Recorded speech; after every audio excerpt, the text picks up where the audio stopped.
Hello and welcome to my channel. I am Zodiac Bandit, and a few years ago I uploaded a video called ranking every PC in Critical Role. Now, that was before Campaign 3 had ended and before 3 miniseries had come out. So there are a handful of characters missing on that list, and I've also changed my opinion on some of the characters. So as time has gone on, my opinion has changed and grown, so I feel like it's time to update that video.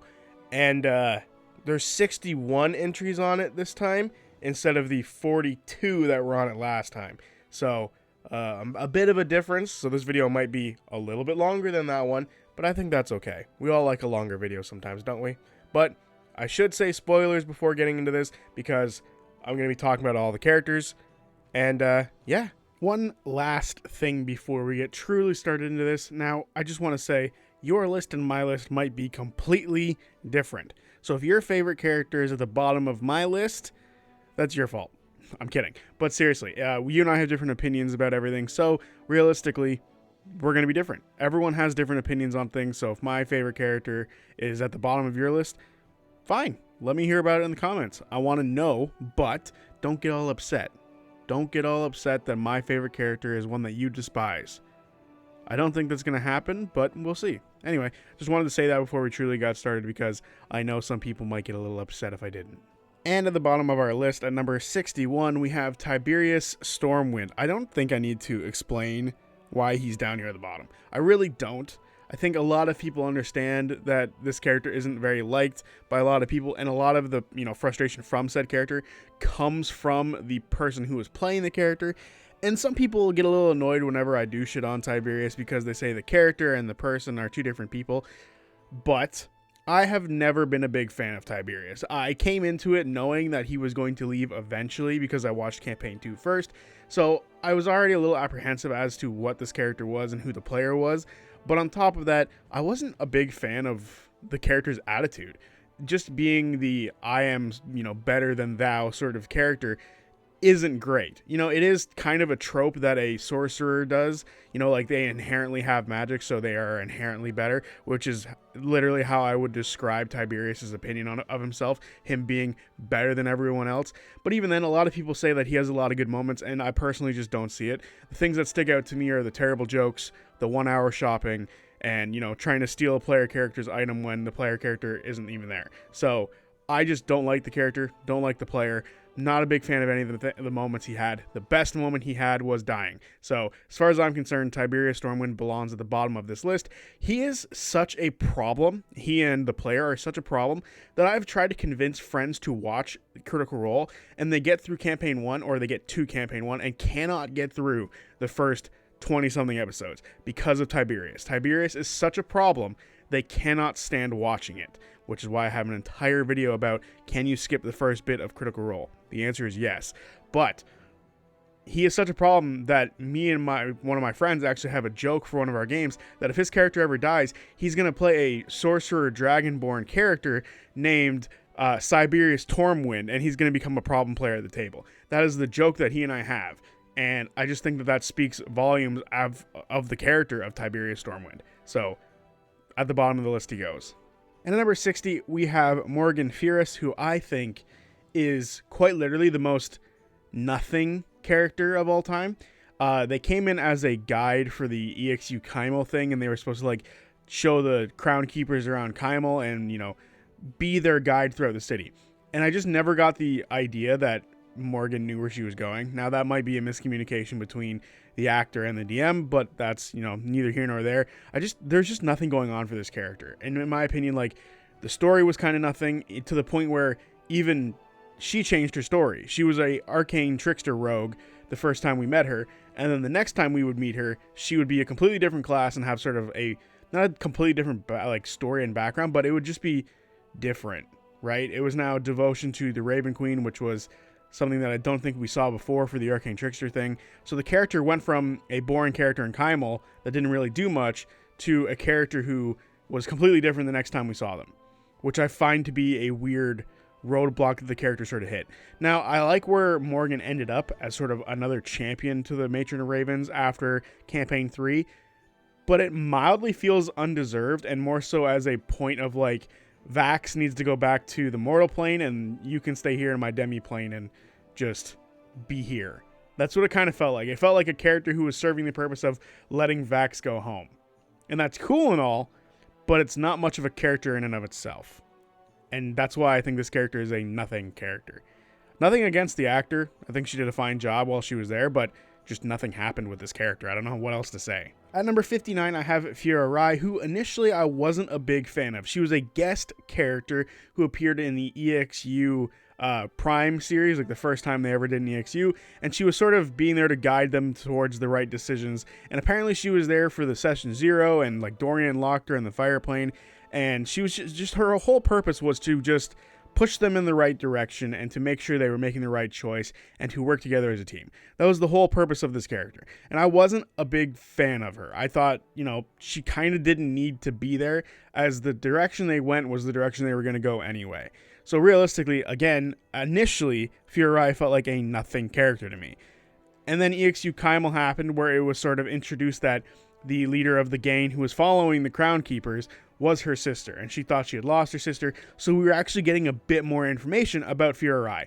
That being said, I feel like that subplot took a bit away from the whole heist aspect of the EXU Kymel thing, but it was still interesting enough to where I was like, okay, Kymel has some worth here, because we were starting to elevate a character who was nothing to something. Unfortunately, it didn't happen for Morrigan, but eventually Fearne got this treatment. And then, in my opinion, the next time we saw Fearne in the half episodes that she got was the most interesting stuff, where she was sort of working with the idea of the gods need to come together and be allies. So even though Opal is being controlled by by Lolth at the moment, I still need to work with her. And she was the reason that most of the party was able to survive. She was the one who sort of pulled Lolth and Opal away and was like, here, let's go do our godly duties where everyone else gets to leave. Morgan's already dipped. Cyrus is now dead. Dariax and Dorian can go that way. Let's go this way. And it was a good little moment for Fearne, and honestly, that character arc that she had initially, where she was trying to guide everybody, came full circle in a really interesting way, and I was super excited about it. And honestly, I feel like I could put Fearne a little higher, but I just still wasn't a big fan of how a lot of it, and something I haven't talked about yet. There's a lot of moments that she has where she tries to make herself the main character. And too many of those moments kind of turned me off to a character, and I think that's why she's still so low on the list, but I'm excited to where she got. She had a interesting story, and I'm happy where she ended her story.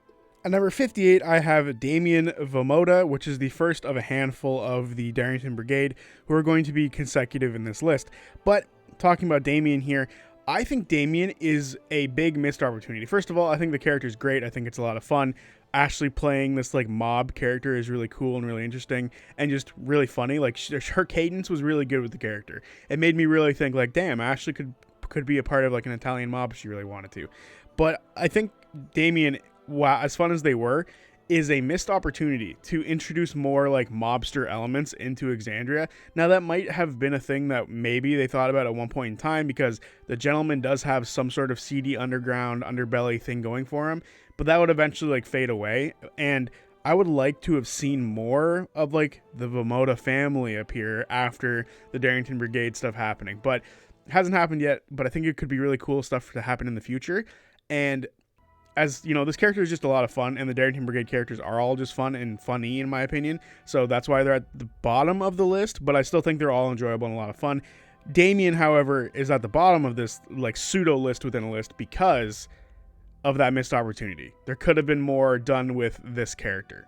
At number 57, we have Farin Breeze, also a really fun character for Laura to play, which was a little bit different from the other ones, right? A lot of the characters that she plays, in my opinion, think about her backstory first, whereas I don't feel because there wasn't really much of a backstory needed for this character, that stuff wasn't worried about by Laura, if you will. So honestly, when I look at Farin compared to characters like Vex and characters like Jester and characters like Imogen, she just stands out as a little bit different and a little bit less concerned about herself and more concerned about things going on around her, I guess, in a weird way. She's a bit more positive than other characters are. Jester is very positive, but with an underlying negativity with the character, if that makes sense. So I hope what I'm saying makes sense of how I've interpreted the Farin character as being the most positive, not just surface level positive where she's trying to hide anything. Farrowin just feels positive all the way through. And I really think this is an interesting character. That being said, lower on the list of Darrington Brigade characters because I fucking hate Monk. And a lot of people get upset when I say that, but I'm not a big Monk fan, so unfortunately I don't get much enjoyment out of the combat, but that's just me. And at number 56, I have Buddy. I love Buddy. I think Buddy is a funny character, interesting character. I like that he's just basically Buddy just serves the purpose of being like transportation for Macaroni, and I very much like Macaroni and Buddy's relationship. Buddy is just like a walking, talking gag in my opinion. He's like Macaroni's big dumb friend. It's almost like, you ever read Freak the Mighty? That's the image I get from Buddy and Macaroni. I just feel like those two characters are just Freak the Mighty, like that book or that movie if you've seen the movie. But overall, funny character. Enjoy this character a lot. One of my favorite things is when he can finally see properly, like he finally gets glasses. I think that's just a really cute moment for him. Overall, fun character. I have no notes. And at number 55, I have Macaroni Samsonite. Now, take everything I just said about the relationship between Buddy and Macaroni and apply it here yet again, and then add an insane voice for Travis to use, and that's Macaroni Samsonite. I think this character is hilarious. I think he's unique and really fun. I just really do think that this is a really good combo. Now, I want to talk about like how unique of a relationship that like Travis and Liam gave this here, because when you look at the campaigns, like the regular campaigns for the two players, Grog and Vax have like a rivalry relationship, and yes, they are really close, but it's, you know, they're pulling pranks on each other a lot, which is like their big thing. So it's not like the most positive, but it's also not like super negative. And then if you look at like Fjord and Caleb, they actually start off rather negative toward each other and eventually grow into a much more positive thing as they become like a bigger part of the family, and Caleb starts to accept that these people aren't going to get him killed. Like, they start to develop a much better, more like sibling relationship. And then obviously like Orem and Chetney have a father-son relationship, because Chetney is the father of all of the Bell's Hells. But what is unique about this relationship is these guys are like best friends going into the game, which I think is very unique and a very interesting way for the two of them to be able to roleplay in a way that they didn't roleplay before. And I very much appreciate that about Macaroni and Buddy. So realistically, I would like to like make these two characters share a spot, but I don't feel like that's necessary. They're just a lot of fun together as a group. That's why they're right next to each other, and I just enjoy them being around each other. And at number 54, we have Hazel Copperpot, the last member of the Darrington Brigade that we're going to see for a little while. The other ones will be back shortly, but the last one for now in this little pseudo list. And I love Hazel. Honestly, Hazel might be one of the most unique ideas that we've seen for bards, right? Like all the other bards are, you know, typical like singers. Breas does get like a little nod for being unique with his art as opposed to like music. But I love the way that Marisha plays Hazel, and I love the whole idea of her like throwing the wax in and it like plays like the old timey like radio thing, and she's able to put on that voice, and it's really fun. What they call the what was it called? The transatlantic accent she puts on for the character is great. I just love everything around this character, and there was a lot of fun gags between Taryon Darrington and her, like how she was a body shield for him at one point in time. Just a lot of fun moments with the Hazel character, and I wish Marisha would play a bard again. Like this bard, just play Hazel again. It would be awesome. I wish they would just play the Darrington Brigade again. I miss these characters. At number 53, I have the Emissary. Now, it might seem weird because I'm going to have a lot of like things to say about the Emissary and the rest of the Downfall characters, and it might seem weird that they're above the Darrington Brigade characters, but it's because we have more time with them, and there was able to be more time developed with them. But to talk about the Emissary, I think the idea of this like elemental being moving around Aor with the other like gods, or the mortal forms of the gods, was a really cool idea in theory. And I like that they were sort of like a child and a baby as they were sort of moving around with these gods who were trying to just be rid of this massive weapon that could destroy them and hurt them. I loved this concept, the idea of this baby being there to sort of help them out, this new being to try to figure things out. I wish we had seen more from their perspective. I wish we had understood more from like what this character was doing, because I feel like weirdly it was wasted potential.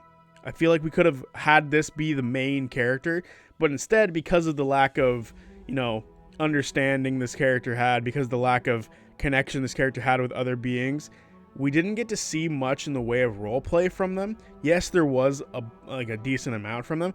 I just feel like there could have been more.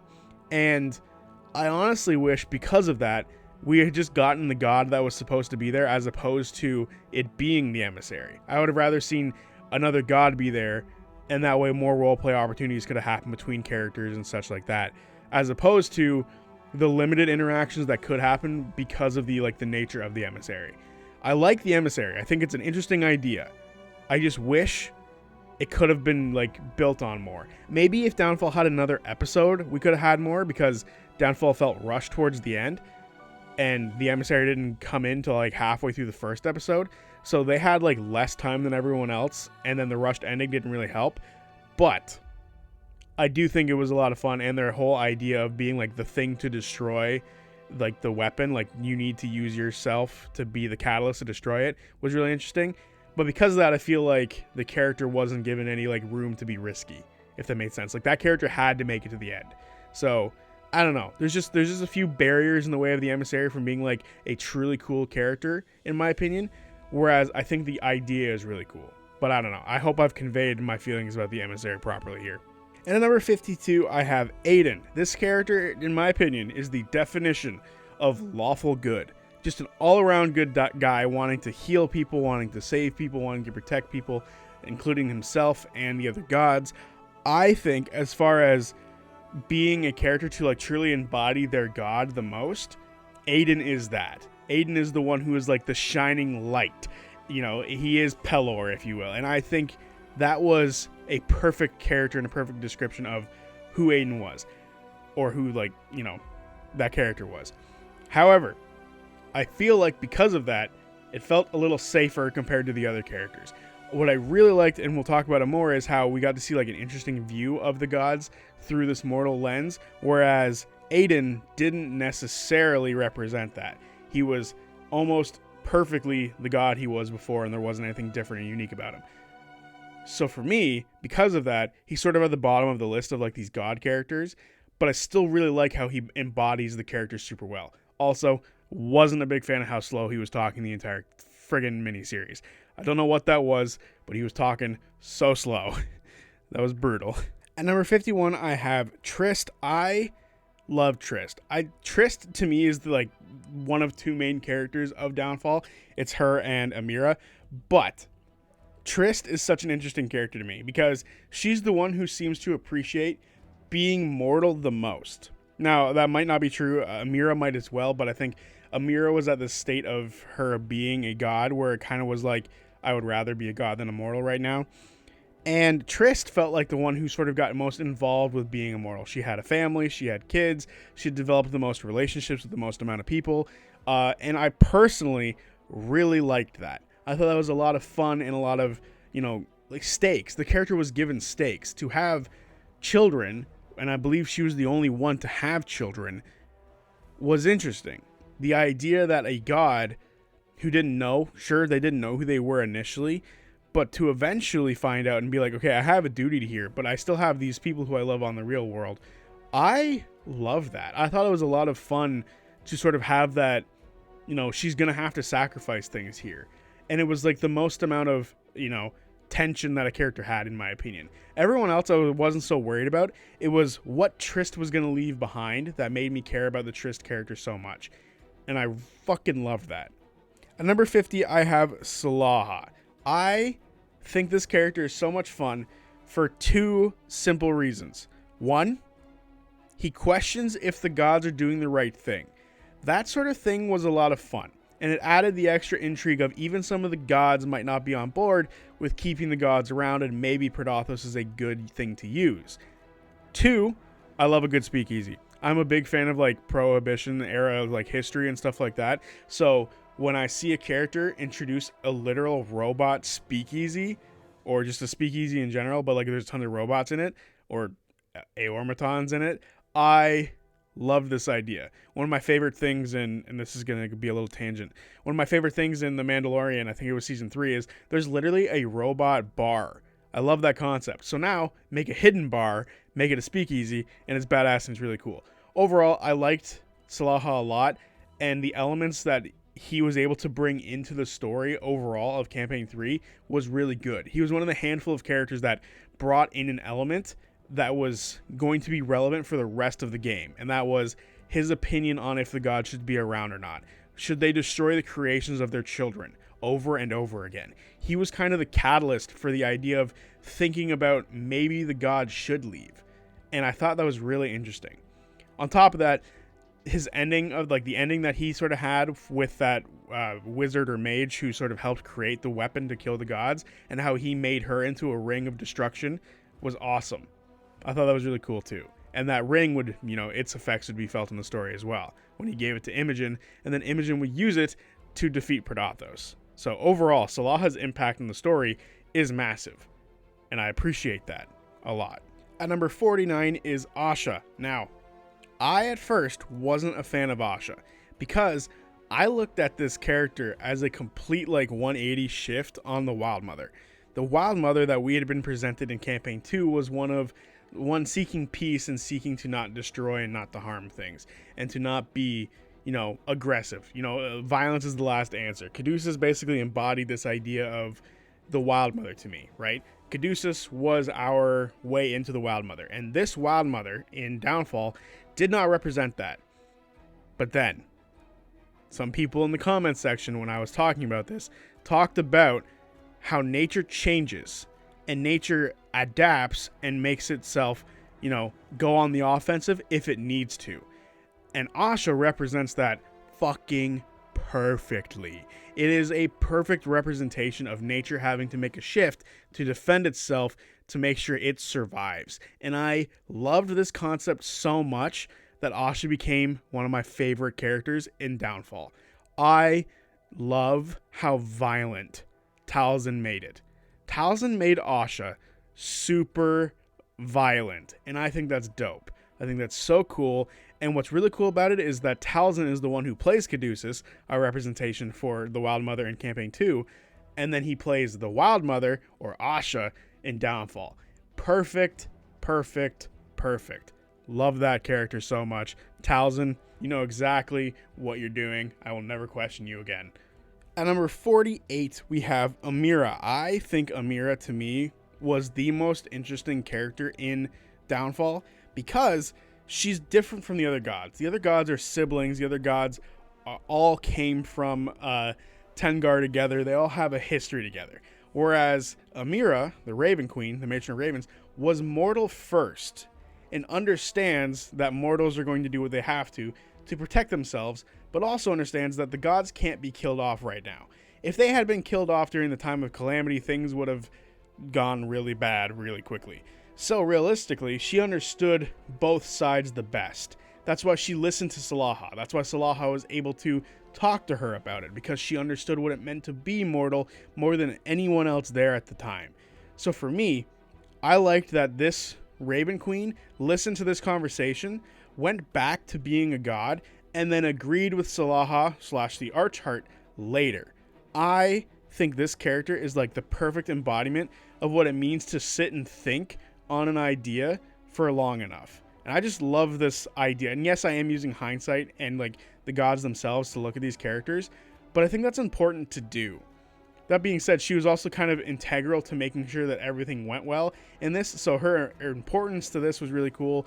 Laura did an amazing job playing the character, and honestly, beforehand, if I was like thinking who would play the Raven Queen if they had to play gods, I thought Liam. But now, honestly, Laura makes way more sense, and I can't really think of anyone else playing the Raven Queen as a character other than Laura anymore.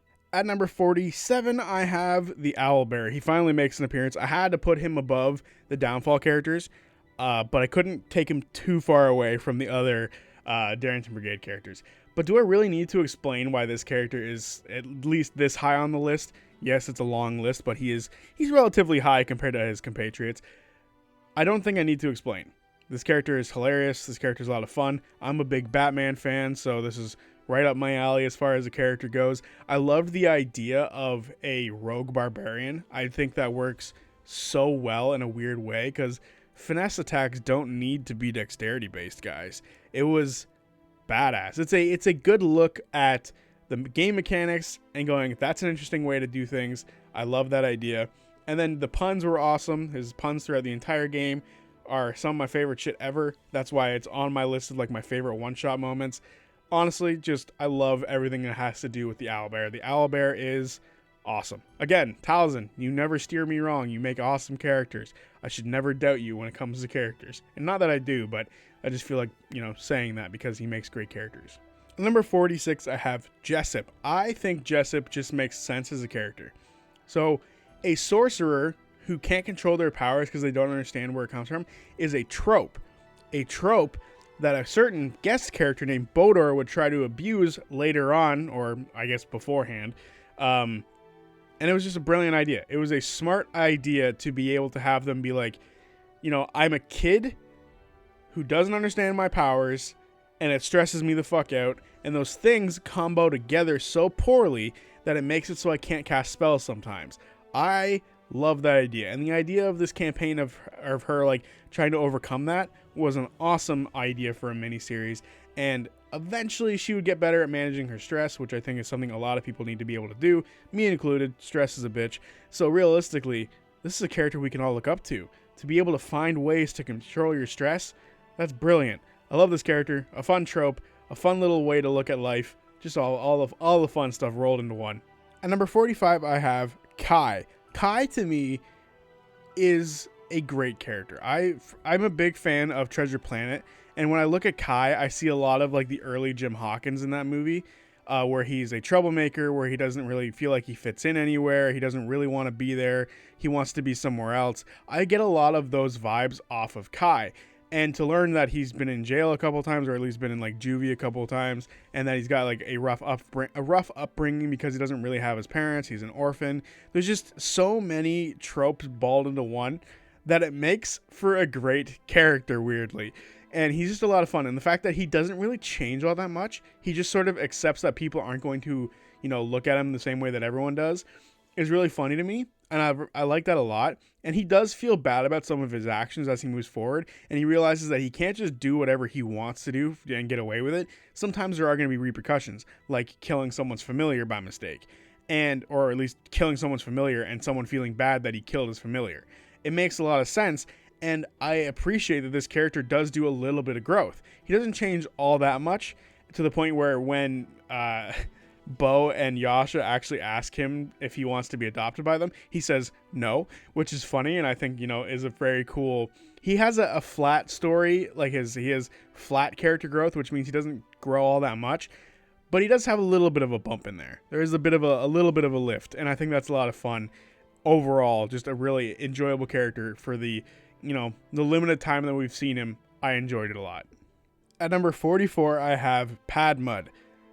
Oh, I don't even know where to begin with this character. This character's great. First and foremost, I love this character because as a DM, I have a wizard player who currently doesn't pick spells until like days, sessions after leveling up to the next level. There's been times where he hasn't picked a spell for like 2 levels after that level. It's actually crazy. Where he doesn't pick spells because he doesn't want to be committed to it. The same way he doesn't cast a lot of spells and he just uses cantrips a lot because he doesn't want to waste them in case there's another big bad around the corner. And that is Padmud to a T. Being super cautious, never casting a spell outside of ritual casting. I just relate to this character so much because as a DM, I've literally stared across the table from this character. Also, Padmud's backstory is really sad. It's one of, hearing your parents are a little disappointed in the person you are, that you wouldn't be able to make it in the job that they have now. Honestly, very relatable for a lot of people. And I just love that Padmud's like, again, he doesn't change all that much, but he does get a little bit more confidence as time moves forward to the point where he starts casting spells, where he starts taking damage, where the point where he's going to be willing to put himself into the fray to save other people. He becomes more heroic as time goes on. And while, you would initially think that is change, he also sort of understands the importance of running away still. He still thinks that what he initially believed in ritual casting, and he still believes in not being in the bad spots, but he just knows sometimes you have to go there now, which I think is a lot of fun and a lot of like cool stuff. Also, his card game was a lot of fun for me to listen to him ramble on about it, because another one of my friends wants to make his own card game. So hearing the same shit come from a fucking D&D character was something I could relate to and was really funny. So overall, I relate to Padmud in way too many ways. And at number 43, we have Skye, my favorite member of the Wildemount Wildlings. This character is so much fun in my opinion. I think the only one to sort of go against like typical tropes is Skye. The idea of a barbarian not just wanting to smash and destroy everything is really fun to me, because this one wants to be a wizard. She wants to go against the idea of, you know, what's been laid out before her. She has to be a barbarian in her parents' eyes. And to go against that idea of what's been, you know, chosen for you and to pick something that you'd rather do is something I identify with, you know, like something that most people would identify with. You know, you can relate to that, right? The idea of people putting you in a certain place, thinking that's the best you'll ever do, or that's what's most fitting for you, and then you saying, I don't like that idea. Going against that. That's a huge thing that people can relate to. And then the other side of it, you know, people saying that she should embrace it is also true. Embrace your strengths, embrace the things that, you know, make you who you are, and sort of blend the two together. I like this idea for this character a lot. The idea of still being able to pursue magic, but still understanding that you have an inner strength that you should use. And when that inner strength comes out and she's able to rage and she's able to blend it because she's a wild magic surge, I think that's a lot of fun. It was really cool. She's just a fun character to me. I don't know. I like Skye. I relate a lot for a lot of the reasons. Just overall really fun. And at number 42, I have Darrig. I think Darrig is a really good setup character. Darrig has only made a single appearance in Critical Role, and it was during the Dalen's Closet, and honestly was just a really good beginning character for Aurum. A lot of setup to eventually see Aurum. And I think that's a lot of fun. I think it's a cool concept. It means he doesn't necessarily stand on his own legs, but the idea that a previous character who was there to defend, who was pre-established to defend Keyleth, is the father-in-law of one of the main characters who shows up later, and this same character dies, and is the whole motivation behind the now new main character moving forward, is really cool and really fun. And we get a bunch of little hints about who Darrig is as, you know, he's introduced. We learn that he's got a handful of daughters, we learn he's got a son, and we learn he's, you know, a member of the Air Ashari, and there's just a little, like, droplets of information given to us throughout his entire introduction that would lend super well into Aurum. And I just love that idea so much. The idea that this character gave us such great hints to a future character who would show up, and future other, like, you know, NPCs who would show up, is really cool and really interesting. And it's something that I would have loved to try to do one day in one of my games where I'm a player, where I introduce a character who will eventually introduce another character. I think that's really cool, really fun, and it's just an awesome idea. And at 41, I have Serkonos. Yes, Robbie Damin is on this list, and he will be on it again later, so don't worry about that. But Serkonos is just a lot of fun. First of all, this character is introduced as an NPC ages ago in Campaign 1 as a member of the Fire Ashari, and he made his way into the Legend of Vox Machina animated series and was voiced by Robbie Damin. So when it came time for Robbie to have a seat at the table for when they did the return of the Vox Machina crew for Campaign 3 and those episodes where they had to fight at the Malleus Key, I was curious as to who Robbie would play, if he would take a back seat much like he did for the Mighty Nine stuff, or if he would pick up any other character. And he picked up Serkonos, the character he voiced, which I think is a very unique idea that, you know, normally the campaigns, the regular streamed campaign, influences the animated show. But this time around, the animated show influenced decisions that were made in the campaign, which I think is really cool and really fun. Otherwise, on top of that, Robbie played him in a really interesting way where he was like both old but still fit, and he was still really badass and still really cool. Also, I'm a big fan of his relationship with Scanlan, how he likes Scanman the most, and how he wants to impress Liev Tell. I don't understand what this is of characters coming in and like suddenly having attractions to Liev Tel. Like Bertrand was kind of the same way, where I guess Bertrand was more forced into it, but I think it was just a lot of fun. This character was able to come in and he had like a nice little relationship with Scanlan, nice little relationship with Liev Tel. He was really badass during all of his combats. Just a fun character overall. And at number 40, I have Bertrand Bell. This character, when we initially met him during the Search for Grog one-shot, was just there to service as a way for Travis to make his way back to Grog during the live show, and eventually he was supposed to die. He was a chicken shit type character, a Gilderoy Lockhart, if you will, and, he wasn't all that, cool or anything like that. He tried to be cool. He tried to act himself up. He tried to be that really cool guy that Vox Machina should really appreciate having him around. He's a guide in this realm, and he'll be able to take them wherever he needed to go. Lies. He was a liar. He was a chicken shit. Every time combat got a little too serious for him, he was a little nervous and a little scared. And then he survived. He wasn't supposed to survive, but he survived. And then he had relations with Liev Tel. Who knows how far that went.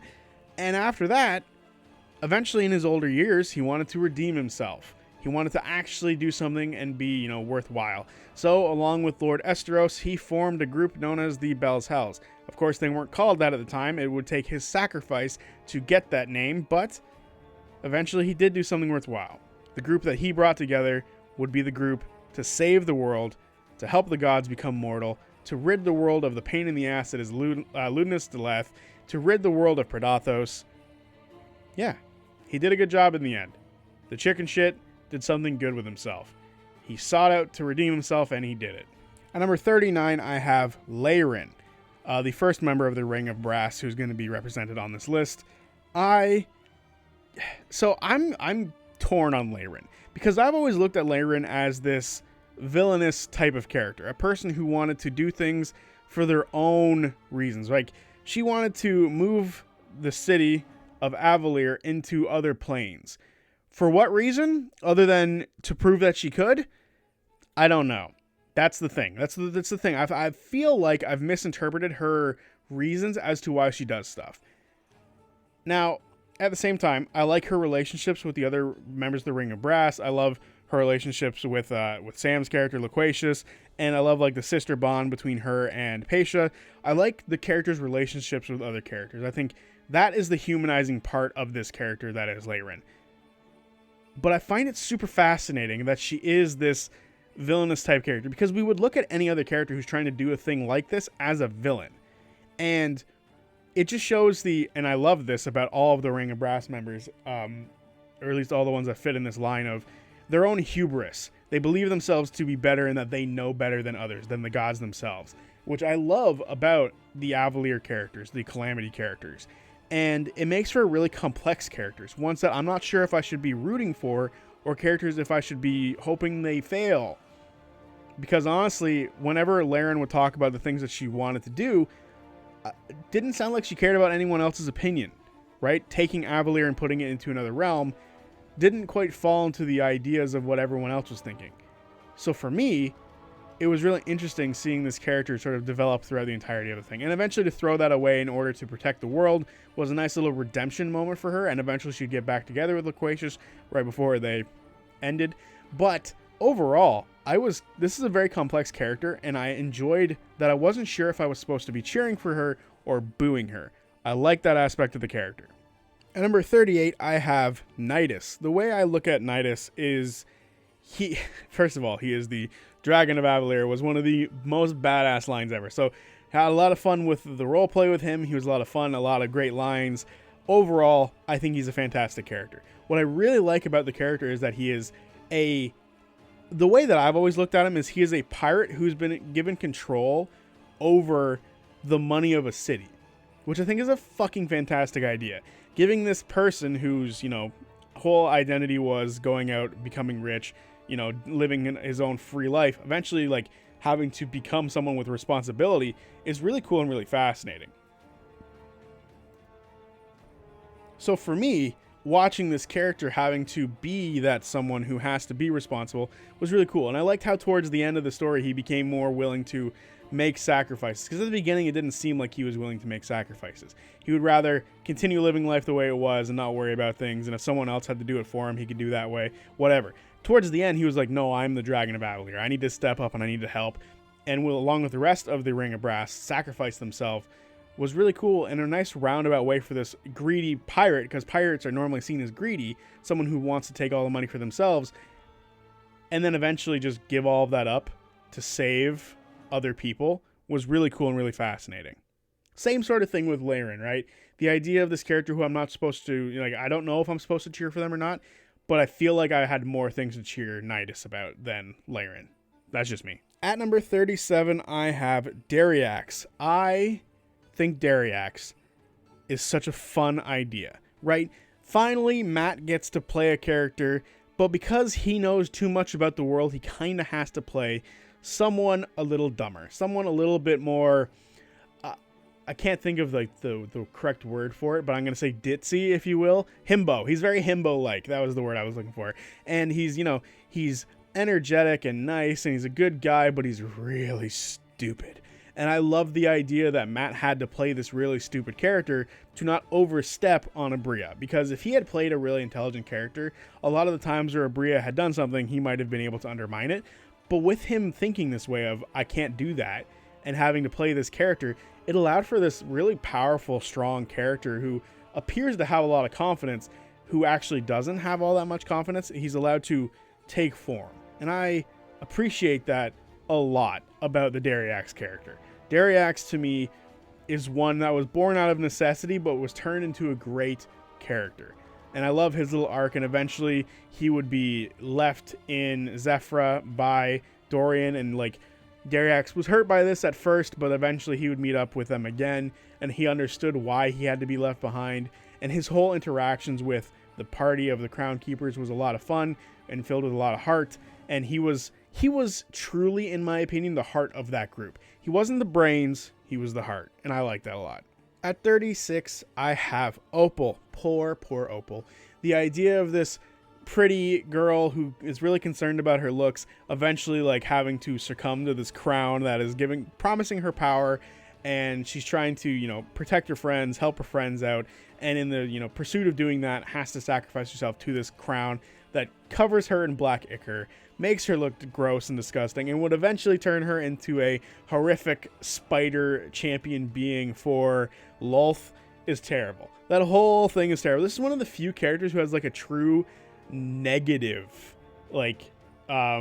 story. Their story isn't positive anyway. They go down, down, down, down, and down until the very end where she's able to be freed from this crap. But I just love that idea of this, the pretty one, the one who honestly, out of all the characters in the Crown Keepers, you'd think would be the last one to take the crown, but she ended up being the one to take the crown. I think is a lot of fun and really cool.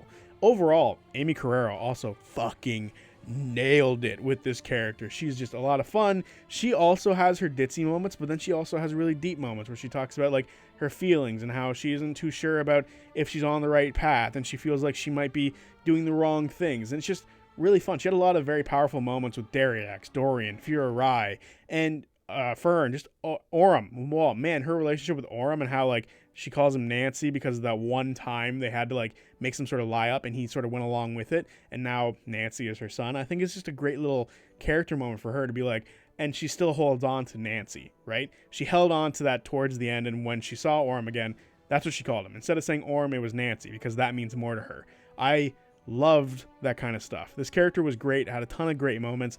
I loved seeing this character develop in the background of Campaign 3. Just overall, a lot of fun. And then eventually she showed up to help Vox Machina. Really cool. Really badass. And at number 35, it's time to upset some people. So I apologize if this upsets you, because at number 35, I have Mollymauk Tealeaf and Kingsley. I'm just putting Kingsley here as well, just because it just makes it easier. So Molly is a lot of people's favorites. Molly is beloved by a lot of people, and I think is a really cool showing of Bloodhunter if he had made it far enough. But for me, I didn't really attach to the character while he was around. It was one of the few times where I had thought maybe Taliesin didn't get it right with his characters. And the idea of this character being super eccentric, having tattoos of all the gods, having these 9-eye tattoos and a bunch of random questions surrounding them, wasn't catching me for some reason. I wasn't caught by the character. Now, I will say, I think this character was a lot of fun with the relationships they had with other people. Yasha's relationship was really powerful and really fun. So the moment when Mollymauk died, Yasha felt it to the point where she had to leave. Now, of course, there was other reasons to why Ashley had to leave, but it was such a powerful moment to where she had to go. But the unfortunate part about Mollymauk to me was Mollymauk was going to be one of the many things that led the Mighty Nine down the wrong road. They would have gone down a much darker path with Mollymauk there had they never met a certain Caduceus. So for me, the Mollymauk character serves as a warning to those to not overextend, because that's what happened. Mollymauk and the other remaining members of the Mighty Nine, after a handful of them got kidnapped, overextended, overestimated their abilities, and got put in a bad situation to the point where Mollymauk died. I appreciate the consequences of this, because after that, we would get Caduceus and the party would change for better. So for me, seeing Mollymauk as a character as more of like a narrative tool, I love that idea. The idea that this character sort of developed relationships with everybody and then died and pushed them in another direction is huge. The impact that Mollymauk has on the story is massive. As far as a character goes, I'm not a terribly big fan, but I can't undersell the impact that Mollymauk has. The adverse part of this is Kingsley. After Mollymauk would be revived after the whole Lucian incident, Mollymauk wouldn't be Mollymauk. It would be Kingsley. Kingsley is different from Mollymauk. There's 3 different personalities so far within the body of Lucian. There's Lucian, Mollymauk, and now Kingsley. And Kingsley is the one that we've had the least interaction with. However, I would love Kingsley if we got more with him, because I'm a big fan of pirates and currently he's doing Darktoe stuff. Give me some more Kingsley stuff and Mollymauk / Kingsley will move up on this list for sure. I do think it's rather interesting that the consequences of Molly's death weren't undone by the revival of Kingsley, because they're 2 different characters, so I appreciate that to a massive degree. And at number 34, I have Paisha, another character whose motivations I see as very villainous. And, you know, is someone who hates the gods because of their past with them and their relationship with them and how they're just a part of Avalere. And everyone here seems to think lesser of the gods, which is rather interesting. So her sort of motivation is kind of the hatred of the gods, being that they're not sharing, specifically the Matron of Ravens, that they're not sharing the knowledge of becoming gods. And, you know, a lot of what she does throughout this is basically loosely tied to that. And I find it to be fascinating. And I think what's even more fascinating about that is the aspect that there's hints that Paisha is the daughter of the Matron of Ravens, and her hatred spawns from that. I think that is fucking awesome. Also, one of the cool things about this character is she's basically the creator of the Orb of Avalere, which is something that descends down throughout the entirety of Critical Role, which is really cool as far as like a lore standpoint goes. So Paisha as a character, motivations, really interesting. Her connections to her lore are awesome. And then Marisha's role playing of her is so fucking good. Marisha, in my opinion, is the best role player in Critical Role. There are moments where I feel so bad for this character. There are moments where I fucking despise this character, and they can happen back to back perfectly. Marisha is amazing at role play.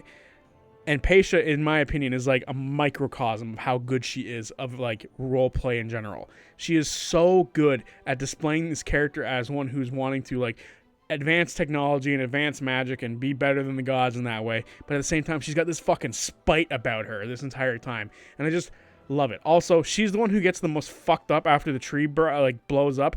Like, she gets the most fucked up by the tree itself. Xerxes gets his from the tree, don't worry. We'll talk about that in a minute. Overall, Paisha to me is another complex character of, I really like this character, I see where their motivations come from, and I don't agree with it, but it's all really badass. At number 33, I have Loquacious. Now, out of all of the Ring of Brass that we've talked about so far, his motivation, to me, makes the most sense so far that we've talked about. We'll get to others in a minute. Loquacious, to me, is motivated by, you know, his love for his friends and his family, and specifically Leyrin. And I love that. Now, what I really like about this character is he is one of the most unique individuals in all of Critical Role. where he is like a news broadcaster, which is not something you see in regular D&D. So the fact that he gets to be a news broadcaster and his face is like portrayed on a waterfall is really cool and really unique and really fun. And it really plays into Sam being super charismatic. And I will always appreciate this character because it plays right into the strengths of Sam. And then his relationship with Laren is really powerful. The two of them being divorced, but they still clearly love each other. They're just in different worlds. And, you know, they have different like worldviews on certain things. I love that. I love that a lot. And eventually he's willing to throw his, I guess he doesn't really have integrity because he's a fucking news broadcaster, but he really throws his integrity aside to protect Laren's, like, who she is as a person, like in the views of, or the eyes of how people view her, is really powerful. The idea that he's going to tank everything that he's built to protect her is more important to him and is really just a badass thing to do. And I love it. As much as I don't like Laren because I think she's a villain, I love that he's willing to go that far because he loves her. And I love his motivation. And for him to, you know, to toss aside potential immortality as being a part of like the Seelie court, and he'd rather pick Laren over that too, speaks to his love and his volume of like how much he appreciates his family and his friends over these people who he's blood related to, because he would rather be here with his family dying than be with these people that he hasn't really talked to all that much living forever. I think his love is his like most admirable part of him, and I appreciate that a lot. So at number 32, I have Taryon Darrington. I think this character is a lot of fun for a million reasons. He's just a ton of fun for the fact that he comes in late to a campaign and he has to really make an impression, and the way he does that is by not calling the party by their names, which is the thing that really catches me off guard. Like, he comes in, he's like, yeah, I'm stupid rich, so I can pay for your guys' services. You're going to take me to wherever you're going next because I want to prove that I'm an adventurer too. And then all the while he's doing it, he's just being super arrogant, super ignorant about, you know, everyone else's feelings about how they might not want to be called little elf boy and little elf girl. And just, I love all of this stuff in the beginning of the character. And then he eventually gets hazed to the point where he's like, okay, I gotta not be a dick, and hopefully they're not gonna be jerks back to me because I am being a mild dick. And the entire time Pike's trying to help him figure things out. Pike's trying to, you know, give him their names and let her, or have her remind him that, you know, they're people too and that he's a person, and they should all be on the same wavelength. And eventually they learn about Terry's backstory and where he comes from and how he's not necessarily, you know, appreciated in his family by, you know, his father specifically. And eventually he gets kidnapped. They have to help him, and they do go help him out of the kindness of their own hearts because they are friends to him. And eventually he learns that he has a family both at home and with Vox Machina, which is very powerful and very nice for him to be able to see that he thought he didn't really belong anywhere, but he actually does belong with, you know, people who are important to him, which are nice. So, a fun character backstory. There is a little bit of uncomfy territory that we could talk about with Terry, but I don't really feel like talking about that in this list. Overall, some of you might know what I'm talking about because a lot of the fan base weren't terribly big on this story that they gave him, like, and it was a very bad light for certain things. It was probably one of the earlier controversies for Critical Role, but I'm not going to talk about that any detail today. It's no place of mine to talk about specifically. So we're just going to move on from there. Fun character. Loved everything that happened. His roleplay was a lot of fun. Character interactions were a lot of fun. And yeah, I think Terry's a good character. On top of that, he's the reason the Darrington Brigade exists. So I love him for a million other reasons, because the Darrington Brigade is one of the best one-shots ever because they gave us the Owlbear. So thank you, Terry. Your services are appreciated. At number 31, we have Rania, who is a character who I can describe as hope. For the first 2 episodes, she is the most hopeful out of them all, that they will survive this terrible place that they're currently in Rybad Cole, and then eventually they will survive the journey to wherever they have to be safe. And for the first 2 episodes, she is correct. The gods help them, they're able to survive, they're able to make it out of the bullshit that they're in and make it to some safety, some safe haven. But from there, they move forward because they hope to meet up with her sister, and then her hope gets smacked down when her sister dies in front of her, and it's revealed she's the fucking Moonweaver. All of this hope that she had that she would be reunited with her family was gone. Instantly smited down, and then immediately was brought back. because her sister was a god, and it was more important for her to be a god again than continue to be a sister. But she is still her sister. They're still love. They like still love each other. They're still family. They still appreciate each other, and they're always going to be beside each other. Maybe not physically, but spiritually. And that is what is like such a cool part of this character, that this character goes through a bunch of ups and downs of hopefully things work out for them, and then suddenly it doesn't, and then very quickly she gets hope again. This character is a roller coaster of, being hopeful and then having it smited down, which is crazy. But what's really awesome is once she realizes that her sister's always going to be there, she then becomes the hope, the guiding light for what Vasselheim will become in this new era, where the gods are no longer there. She becomes the person to teach everyone else how to still use their gifts once the gods are gone. She is a character who is defined by her hope, and then she becomes the only hope for everyone else. I think Rhaenyra is one of the most interesting characters in all of the EXU stuff that we've seen so far, because she is just 100% hope the entire time, and she very, very, very mildly strays from that line. It was only once she saw her sister die before her did she start to lose a little hope, but then immediately she got it back. And I love the character because to be that hopeful in such a dark time is super wild. To be able to be like, okay, things are still going to work out no matter what.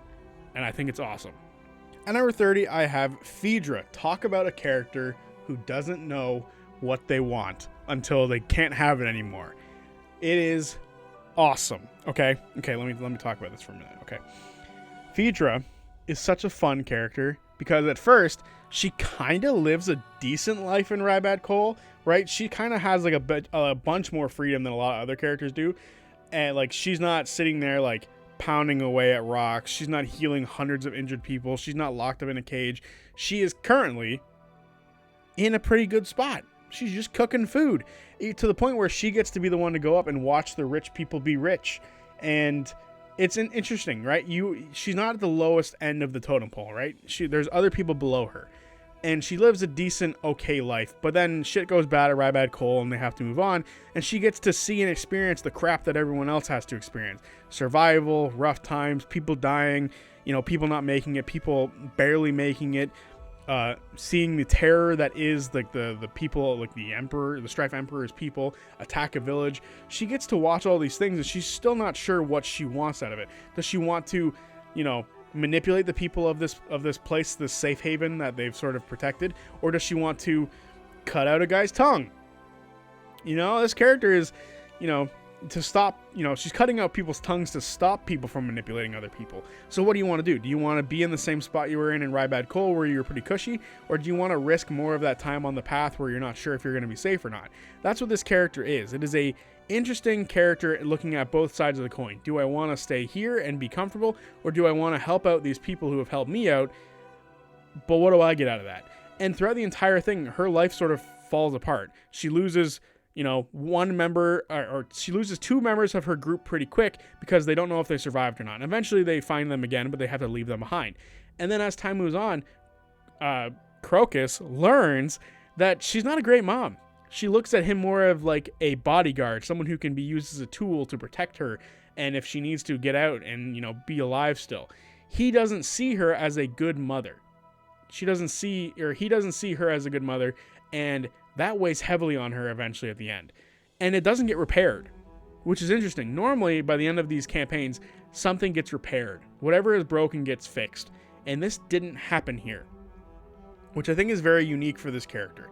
To have a circumstance happen and it not be fixed by the end, but then she realizes that she can do better, but that relationship won't be fixed, is powerful. And I love this character because not everyone gets the happiest ending they want. Sometimes you have to earn a different happy ending, and I like that a lot. And at number 29, I have Pike. Now, unfortunately, Pike is the lowest on the list for like the main campaign characters who made it from beginning to end, right? Mollymauk is the only one lower, but he didn't make it very far compared to Pike. Pike was there the entire time, and the unfortunate reality for Pike is she didn't get as much screen time because Ashley had to be on Blindside. Or Blind Spot. What is it called? Blind Spot, that's it. And unfortunately, we got to see a little bit of her stuff, like not too much compared to the others. weirdly, roughly the same as Grog, even though Grog was there the whole time. But we did get to see a few good things from her, like her family being pieces of shit and, trying to weasel their way into Pike's life now that she's successful in life and happy in life. We saw that. We see Wilhelm, her grandfather who she lived with, who brought Grog in. And I love the relationship between her and Grog. It's older sister, younger dumb brother. He's another himbo type character, and we all love him and her relationship. It's a lot of fun. That being said, I wish we got to see more from Pike, and it's not until a lot later do we get to see more from Pike, like in Campaign 3. We learn that Pike and Scanlan have an on and off again relationship. Several times throughout their lives, they sort of come together, they get married, they'll divorce, they have kids. That sort of stuff happens to them occasionally, and currently as it stands, they're sort of back on, and they are now centaurs, which I think is funny and a nice little joking way for that to currently be wrapped up. We don't know if they're going to end up together forever or not, but I'll talk a bit more about that relationship in a minute when we get to Scanlan. But I do think it's a lot of fun to see a character who doesn't have a perfect relationship everywhere, right? Her relationship with Grog is rather perfect because they're siblings. Her relationship with her god is rather perfect because of that connection. And even at the end of Campaign 3, we see that Pike, yet again, is going to go out and look for the Everlight. She's going to be the one to go and find her once she realizes who she is. So I think that is a cool aspect of the Pike character, that she's deeply rooted to her god, which is really cool. And I also just like that this broken relationship with Scanlan exists. The two things can be said at the same time, where she has a really strong relationship with some people and a really rocky one where it should be strong, which is kind of interesting. But overall, I feel like Pike got the short end of the stick because of Blind Spot, so it's unfortunate. At number 28, we have Xerxes, who I think is developing into one of the most cool characters ever, thanks to Legend of Vox Machina. His development is being even cooler now, which I think is awesome. But this character is a deeply troubled one, where he believes that he can redeem a god. He can fix the mistakes of a god, but the gods don't think they've done anything wrong, which I think is one of the best lines ever. Xerxes is the champion of one of my favorite moments in the miniseries, that is EXU, where Asmodeus freezes time after the tree blows up, and then he grabs Xerxes and just rips him into pieces, and just does horrible things to poor Xerxes, turning him into a devil, making him, it's just, Xerxes is the, holding one of the greatest moments of all time, as far as I'm concerned. So then, as far as, the character goes, I love that he's got this nice relationship with, the people of Avalere, where he is a paladin, which is odd. You wouldn't think there would be a paladin in a place where gods don't reside, but it's because his powers come from the people. And I love that concept. The concept of a person being, believed in by other people is really cool. And his son, that's a cool relationship. And his husband, who's in another realm because of terrible things that happened because of the other people's ambitions in the room, Paisha, Lyran. I think what's really interesting about the Xerxes character is how he's developed in more so now that we've seen more from him, which I think is really cool. I like that we see him in Legend of Vox Machina and he's in hell and he's got a position of power, which I think is really interesting and a really cool place for him to end up. And I hope the EXU miniseries, if they ever do an EXU movie or an EXU miniseries, gets to expand on Xerxes in a lot more ways, because I feel like he's one of the handful of characters who truly deserves more time dedicated to him. Overall, a really fun, really cool character. At number 27, I have Crocus. Honestly, at first, when we first met this character, I was not a fan of him. I thought he was just going to be a big, dumb barbarian, and I thought that was going to be really, really boring. His description was an injured, massive, fucking dragonborn. And I was like, that's just screaming barbarian every day of the week. And then he was a monk, and I was suddenly way more interested in this character.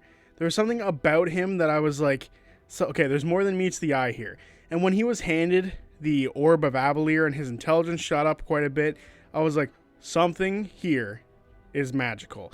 And this is when he started realizing that Phaedra wasn't necessarily the greatest mother. He was seeing things in a new light, and he was starting to experience life outside of Rybad Cole. He was starting to feel as if there was something more to him than what he was just being, which was at the time a bodyguard. And I loved this little character arc for him, and how he didn't accept Phaedra's apology. He just said, I acknowledge that you said it, but I need to be my own person to find my own path. And if they eventually reconnect, that's great.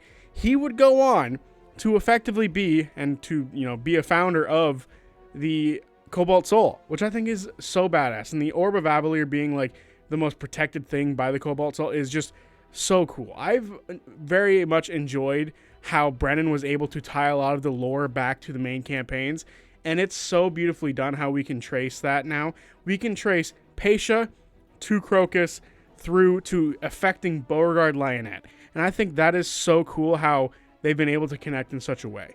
It's just so badass, and Crocus went from my least favorite of the group to one of my favorite, and it was really quickly how well done it was. Like, it was really quick, really well done, and it was great. At number 26, we have Arrow. I think Arrow is one of the most beautifully tragic characters of all time, and of course he belongs to Liam O'Brien. That man just can't get away from tragedy in any sense of the word. Literally, the most tragic backstory I think we've ever gotten with a character, where his family dies in terrible ways, his mentor dies in terrible ways, his love interest dies in terrible ways, and I say love interest because I don't know if they ever got married officially, but the person who's effectively his wife dies in the most beautiful place of all time, and as far as Arrow is concerned. So, terribleness on top of terribleness, and when we first see him, he's locked up and chained up, ready to be effectively sacrificed to Tiamat, which is not great. So, he was not in a good place at all during this campaign, and every twist and turn, he sort of got a little bit more light, and towards the end, he would also reach a tragic end, which was very unfortunate for him. But in that moment, he would realize who he was, which was the Platinum fucking Dragon, which was really cool. And it was a really powerful moment, because when he died, it sort of almost gave the moment of the Divine Gate being put up, which was cool. Like, a massive Platinum Dragon emerged and just began to spray out a bunch of like light energy to protect Exandria.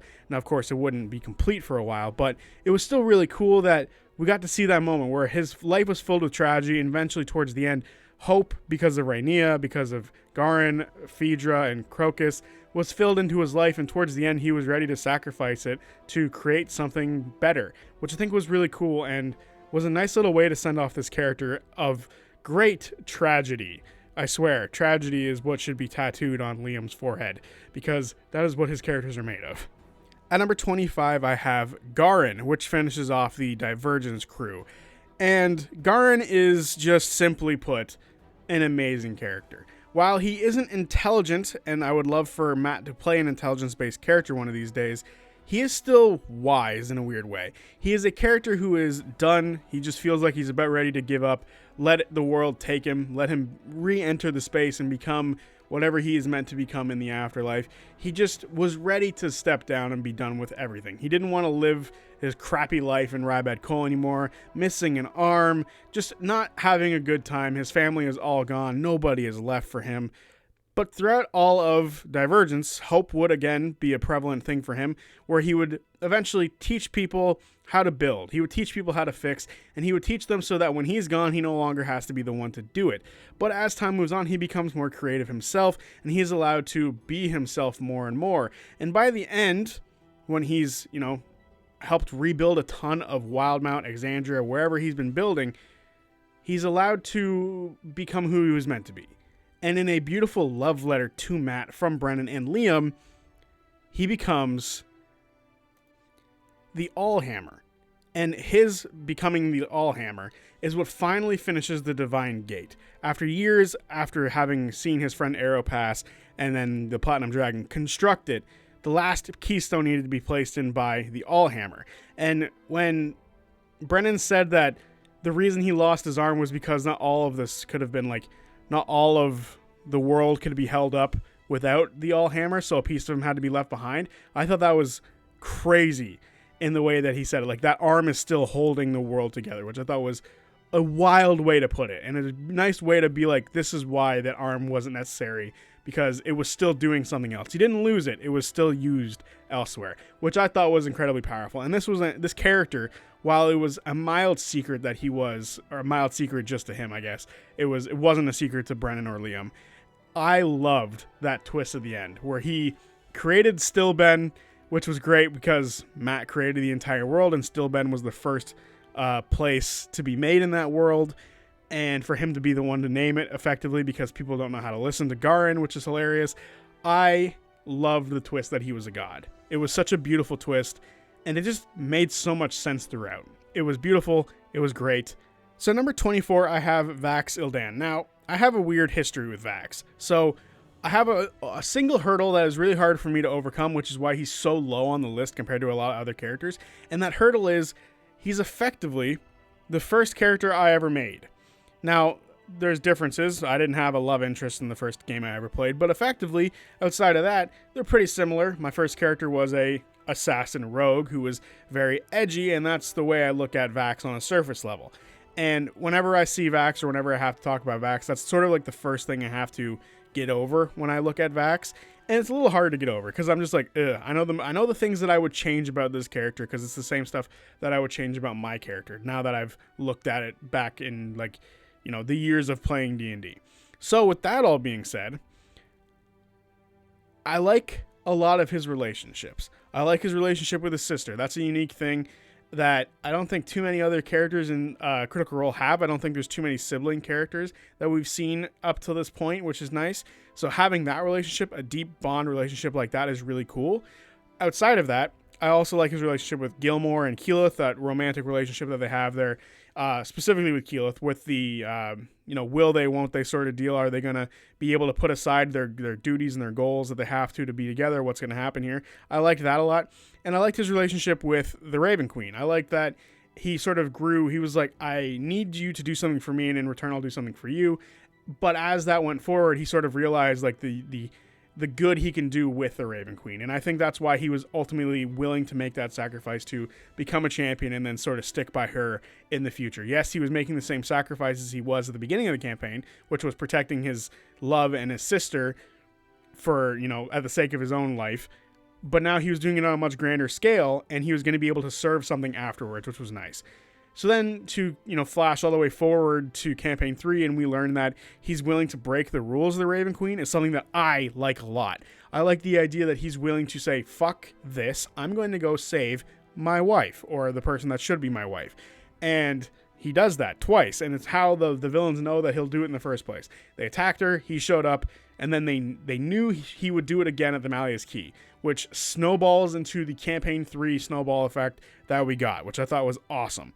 And then eventually he would be able to return back to the real world, or to the material plane, and pursue a relationship with Keyleth again, which I think is the best ending for the character. And now it seems like both of them are almost effectively immortal, and they get to continue on living life for a very long time together, which I think is really cool. So overall, where the character starts on a surface level, not a fan. The further you dig deep, I like him a lot. And at number 23, we have Serret. I cannot tell you how much I like Serret. Serret is such a badass. First of all, I love his whole family dynamic with his wife being somewhere else and he having his kids on Avalier. I think is really cool. His bond with his son, his sort of a strained relationship with his daughter because she seems to be in a rebellious stage of life where she's sneaking out and stuff like that. I like all of that. I think it's something that a lot of people can identify with or relate to in a interesting way, right? So for me, I love that aspect of him, but I also love the idea that there's this dude with no magic having to be the one to police the people with the magic. And he has to be an expert in dealing with these people. And he has one of my other favorite moments in all of one of these miniseries of him like seeing the invisible person because he has to see like the dots that are the eyes and just cutting this thing down. I fucking loved it. Also, one of my favorite things about him was when everyone else was super concerned about their own shit and they went to the tree to deal with their own crap, Serret's like, fuck you. I'm out. I'm going to go deal with my own stuff. Your crap is bullshit. I need to make sure other people are alive. So he goes and checks on his family. They all get fucked up and he has to come in the end, which is nice. I think that was super dope of him not to be involved in that moment. He's like, there's bigger things than your guys' crap. So that's what he was doing. He was dealing with other stuff and I loved that idea. So for me, Serret, also one of my favorite Serret moments, is when he survives the fall of Avalier. Him being able to fly his way out with Laren's help. Badass. Just all around, this character is badass. And what's nice is he doesn't have edge. He's not edgy in any way. He's just cool, right? There's a difference. One's trying too hard, and Serret doesn't try at all.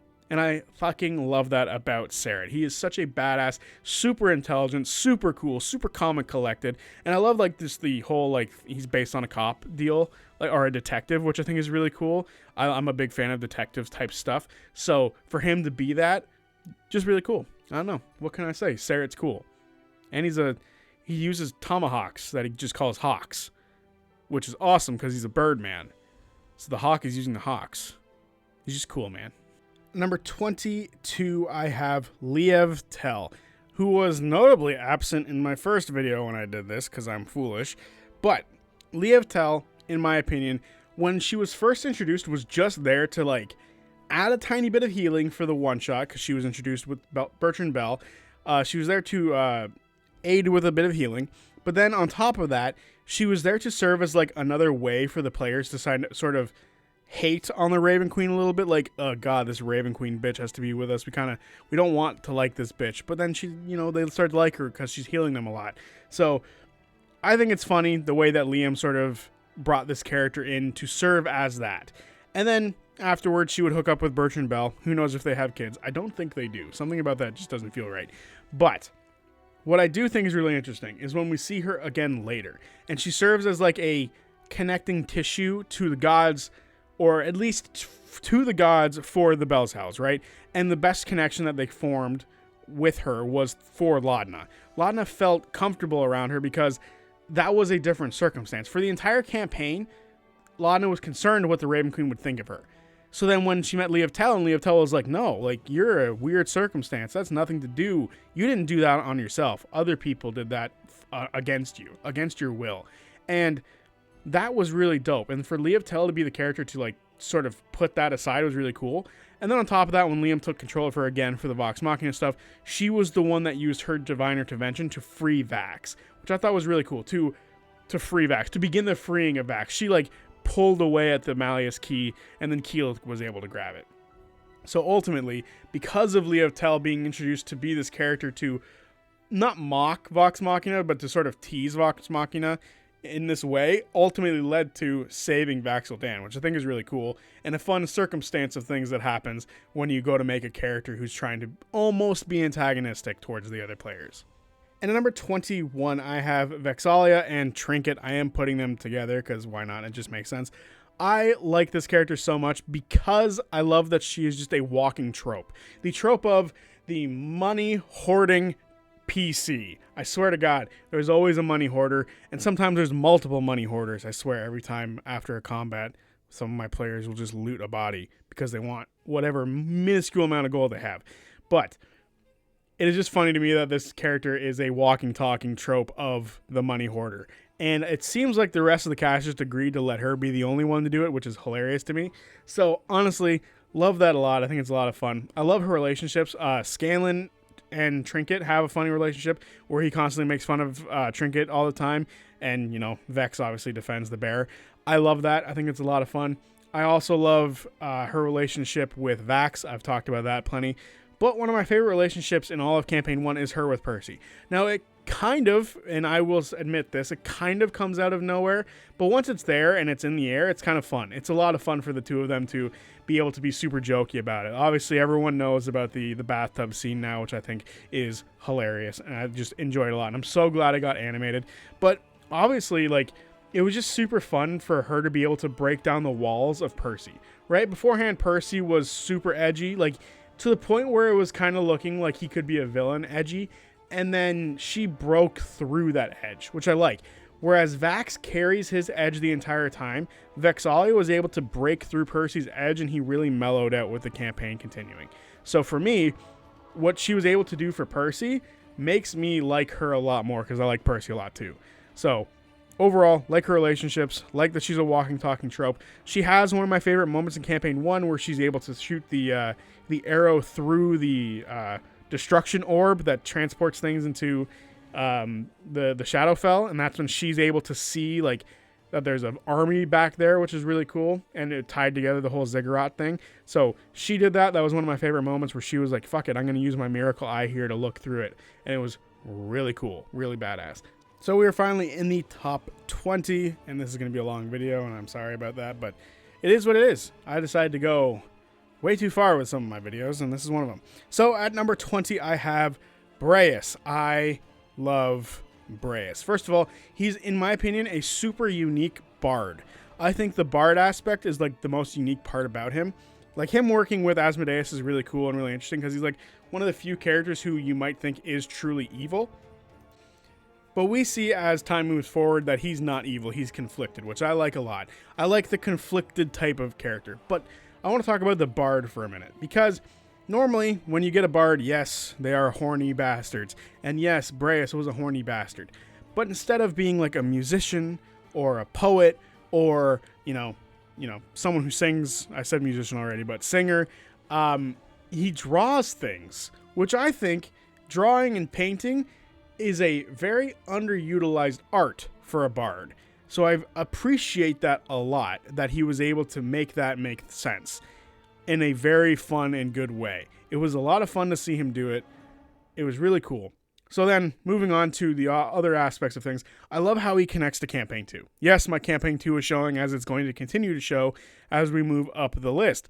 But him having a backstory that relates to something that seemed very minuscule in Campaign 2 is so funny, it hurts. I love that Jester, and not a previous character of his own creation, affected his current character in such a way. Also, I'm a big fan of Breas' introduction, with them being in Aor. Aor is a fantastic location, and it was a sort of your enemy is your friend situation, which I like a lot, and eventually his relationship with the party would blossom into what it was. Yes, there was a small stumble with a certain mask, but that was overcome. I think I said it right the first time. They overcame that issue, and it was just a lot of fun for them to eventually see Breas shoot Asmodeus down, and I like that a lot. It was one of his redeeming moments of the campaign, where he was able to look at Asmodeus and be like, yeah, my place is with the Hells, but these Hells, not your Hells, which I thought was a really cool line. And at number 19, I have Beauregard Lionette, who is a character that I am conflicted by, because I love the character. Beauregard is easily one of my favorite characters in like just a whole. Obviously, she's in the top 20. There is a big hurdle, though, and I'm sure some of you already know what it is, but when she starts off, she's almost like uncomfortable with people, right? To the point where she's kind of awkward. And I like that a lot, because I can relate to being awkward in social situations. But she's almost like way too awkward to where it goes into like the other realm where she's pushing boundaries a little too hard. Like the first thing she does when she meets Yasha, she like way too flirtatious with Yasha, which was a little strange at first. But then she started to grow and realize and change that these people are like gonna help her no matter what. These are her family. The Mighty Nine are her family. They're gonna protect her and do whatever they have to, and she's gonna eventually grow and do the same thing. And as her skills continue to grow as she's a monk and in the Cobalt Soul, her confidence builds as well, and her intelligence grows. And I just admire the character a lot for being able to grow as much as she did. She initially went from a character who was weirdly forward with like her sexual advances toward other characters, and then it would eventually figure out that that's not the greatest thing to do. And would eventually, the same character that she was forward about, she would start to really develop a relationship with her very slowly, as opposed to being really pushy about it, which I thought was really cool, that she ended up with that character in the end. On top of that, I like her relationship with Fjord a lot, where she's like always there to be a wingman for him and always to prop him up and help him out a lot, which is really cool. I liked her relationship with Caleb as well.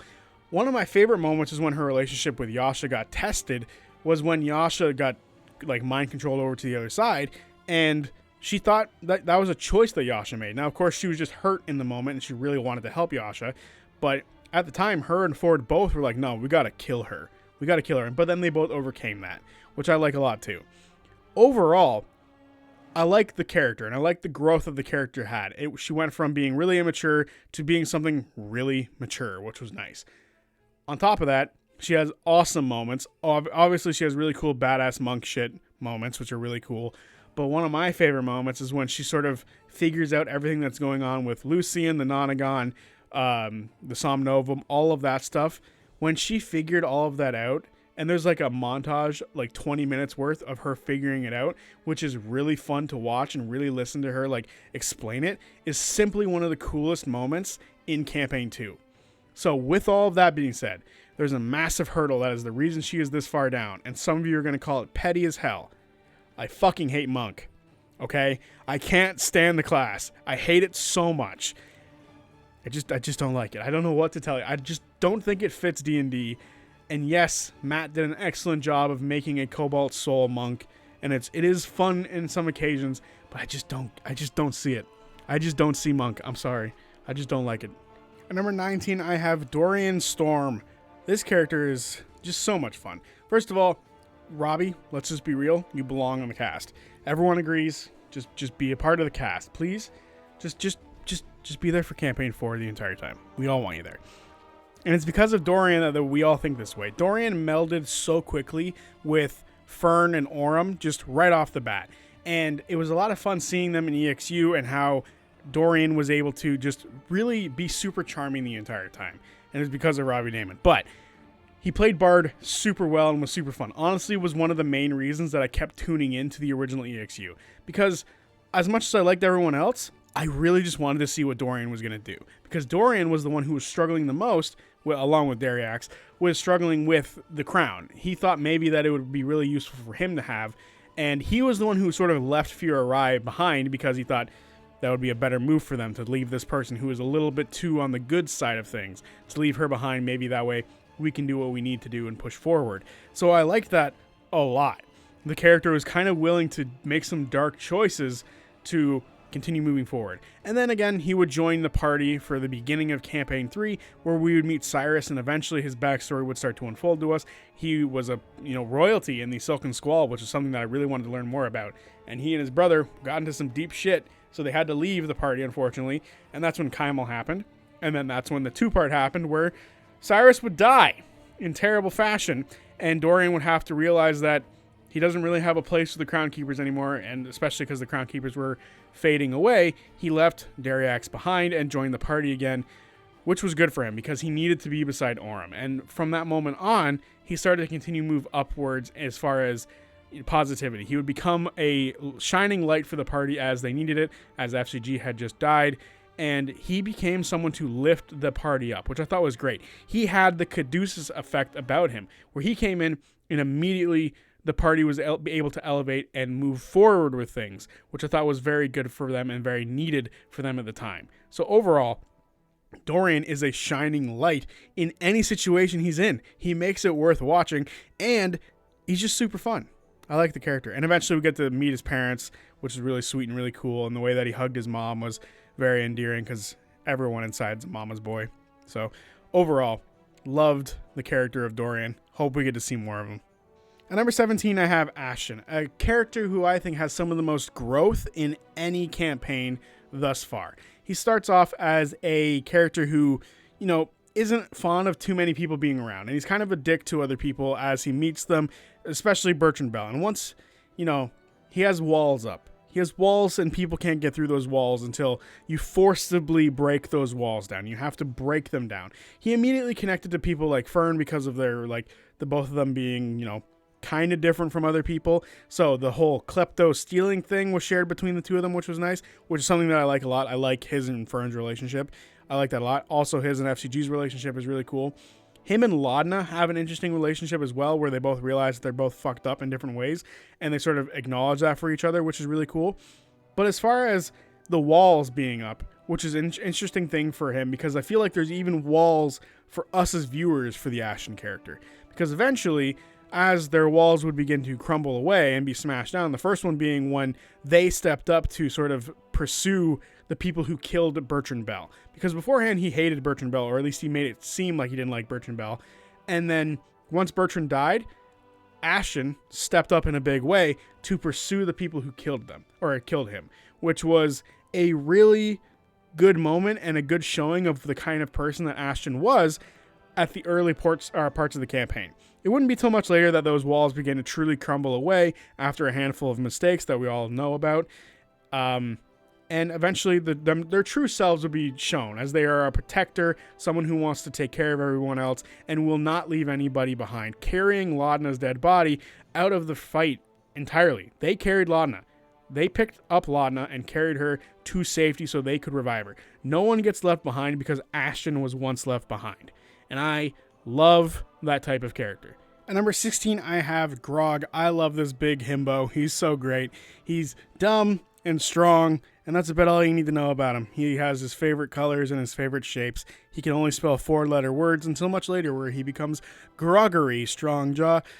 But overall, I think this character is really basic, and it's really fun because he's basic, right? He's not like too complex. He doesn't have any like deep underlying stuff where he does a little bit, but it's not as major as some other characters. And his simplicity makes it really easy for us to like him. Because he's simple, because he's not very smart, he's able to be endearing in a lot of ways. And when he gets to have his badass moments, we really cheer for him because finally this big dummy gets to have his moments, which is really cool. And he's not shy of having many great moments. Like, he has loads of great moments. One of my favorite moments is obviously the Kevdak fight, but I think as far as like one of my favorite Grog moments goes, when he gets to help like make the Divine Dremels and he's the one helping Percy hammer them into shape.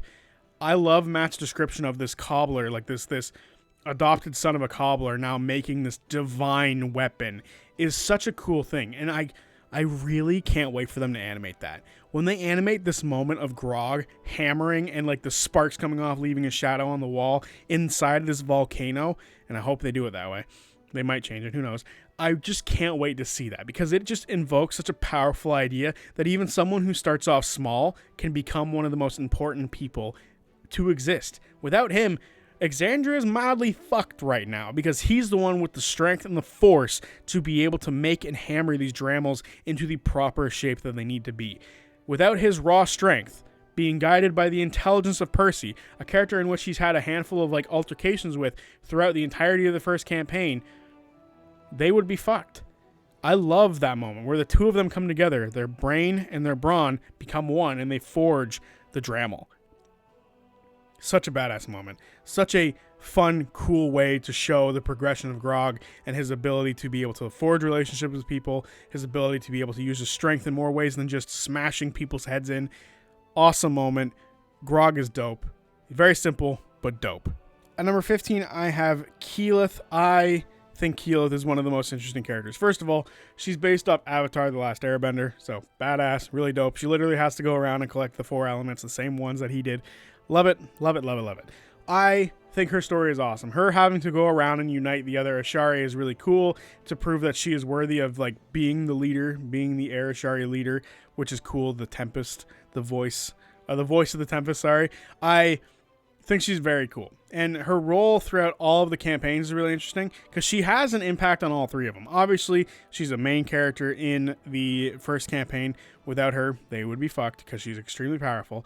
And I like that a lot of what they do actually ends up because of her. Like, in certain moments, they've had to go out of their way to meet the Fire Ashari, the Water Ashari, the Earth Ashari, right? A lot of the things and the places they're able to go to is because of their connections to the Ashari. So it's really cool that she's got such an impact on Campaign 1 and her connections with other people in Campaign 1. Sir Konos being one of them. So that's really cool. On top of that, her backstory is felt in Campaign 2 when the party meet Vilya, her mother, after she was presumably killed and she'd lost her memory while she was on the island of Rumblecusp, which was really cool as well. And eventually we got to see her reunite with her mother. And then in Campaign 3, she's a massive, important NPC. Without her, the party likely wouldn't have Orm and Fearne and Dorian in the party because she sent them on the mission to deal with what was going on and the people who attacked Zephyra. And then on top of that, if she wasn't a priority to, certain people, they would have never learned that Vax would show up to help her. So a bunch of importance that is felt through her. She also gives the titles, I think it's her, she also gives the titles to the Bell's Hells, which is really cool and honestly one of my favorite moments of all time. And obviously we all remember the Goldfish moment where they're basically gods. So I don't think I need to talk about Keyleth too much. She's just really fun, really enjoyable. The roleplay is fantastic. I don't care what anybody says if she's a little too overbearing about it. That's the character. So, fuck you. Keyleth's awesome. At number 14, I have Scanlan Shorthalt, or the Meat Man, depending on who you are, or Slim Shady, or Marshall Mathers. Because, have you ever noticed that connection? Slim Shady, Scanlan Shorthalt, Marshall Mathers, the Meat Man. And then on top of that, their daughters' names are the same. You have Haley for Eminem, and you have Kaylee for Scanlan Shorthalt. Just little things I thought I'd point out there before we get started talking about Scanlan Shorthalt. Scanlan is such a great character. Without him, Vox Machina would be fucking dead, and so would the rest of Exandria. He's one of the most important people in the entirety of the world. Without him, they're screwed. For his many powers and many abilities, including the ability to seduce people. Because he has that very typical bardness about him, where he goes around trying to screw anything that moves, including at one time awkwardly his own daughter. But we don't talk about that very much, do we? Obviously, overall, a fun character. We love him. We love the way that Sam sings as him. It's just a lot of fun overall. On top of that, one of the most emotional gut punches in the entirety of Critical Role with the Bard's Lament moment, where he asked them not to get Kaylee involved if he were to die, and they went directly against it, and he blew up on the party. It became one of the most emotional parts of the entire campaign because he would leave, leading to the introduction of Terry. And from there, it would just spiral, and eventually he would come back as the Meat Man to help protect them and inform them that Vecna had arrived, which, was very important, and without him, again, they would be screwed. On top of that, one of my favorite Scanlan moments is him counterspelling Vecna, but having to waste that 9th level spell slot, so he couldn't help Vax, and we felt that emotional gut punch as well. On top of that, he's important in Campaign 3 when he shows back up. Pike has her little reunion with him, and she tries to fix things with the two of them. He's got his midlife crisis going on as he's riding around with these silver saddles, and it's just really fun, really funny moments. I love it so much. On top of that, again, he proves his worth while they're fighting at the Malleus Key. Scanlan is just a badass character, and the centaurness of him is just so unnecessarily funny. But it is funny nonetheless. At number 13, we have Fearne Calloway. This was a character who I thought would reach top 3 status by the end of the campaigns, but there's a reason she didn't. So I will talk about the things that I like first. First of all, she's very kooky, and Ashley fits this role of kookiness very well. And I love everything that Fearne was able to introduce into the story. With Nana Mori, her parents, Ligament Manor, one of the coolest locations in all of Critical Role. Her connection to the Fey Realm is something that I've been wanting more to see in any Critical Role game. So when we got to see more of it multiple times, it was awesome. On top of that, I love that she's so connected to the Ruidus Born storyline as well, with her father effectively forcing it upon her to be born underneath it. But unfortunately, due to the circumstance, she wasn't naturally born under it, so she wasn't as powerful, and she never exalted, which is really cool too. I love that effectively forged a kinship between her and Imogen. But at the same time, one of my favorite little things in Campaign 3, the relationship of Orym and Fearne. The two of them were side by side the entire time until they got split up for the split episodes. But they were always with each other, and they always had each other's backs, to the point where both Fearne and Orym talked about it many times. If need be, they were going to ice fucking Imogen, which is crazy. The fact that this person who has a deep connection to Imogen was willing to do that shows the levels that is Fearne, because she displays a kookiness and a wildness and chaoticness, but she's willing to go that step into darkness, which is why the whole Dark Fearne storyline was so cool to me, because we could see the elements of Dark Fearne poking through, and I was certain that it might happen. Luckily it didn't, but I was certain at any moment in time something bad could happen, and honestly I thought the shard was going to be the thing to do it, but luckily it didn't happen. Obviously, Ashton's relationship with Fearne is one of my favorite parts of the whole thing as well. The two of them constantly stealing from each other, trying to one-up each other is fun. I also am a big fan of the fact that they got together. Pseudo got together. But they almost not really made it official. I like that part as well.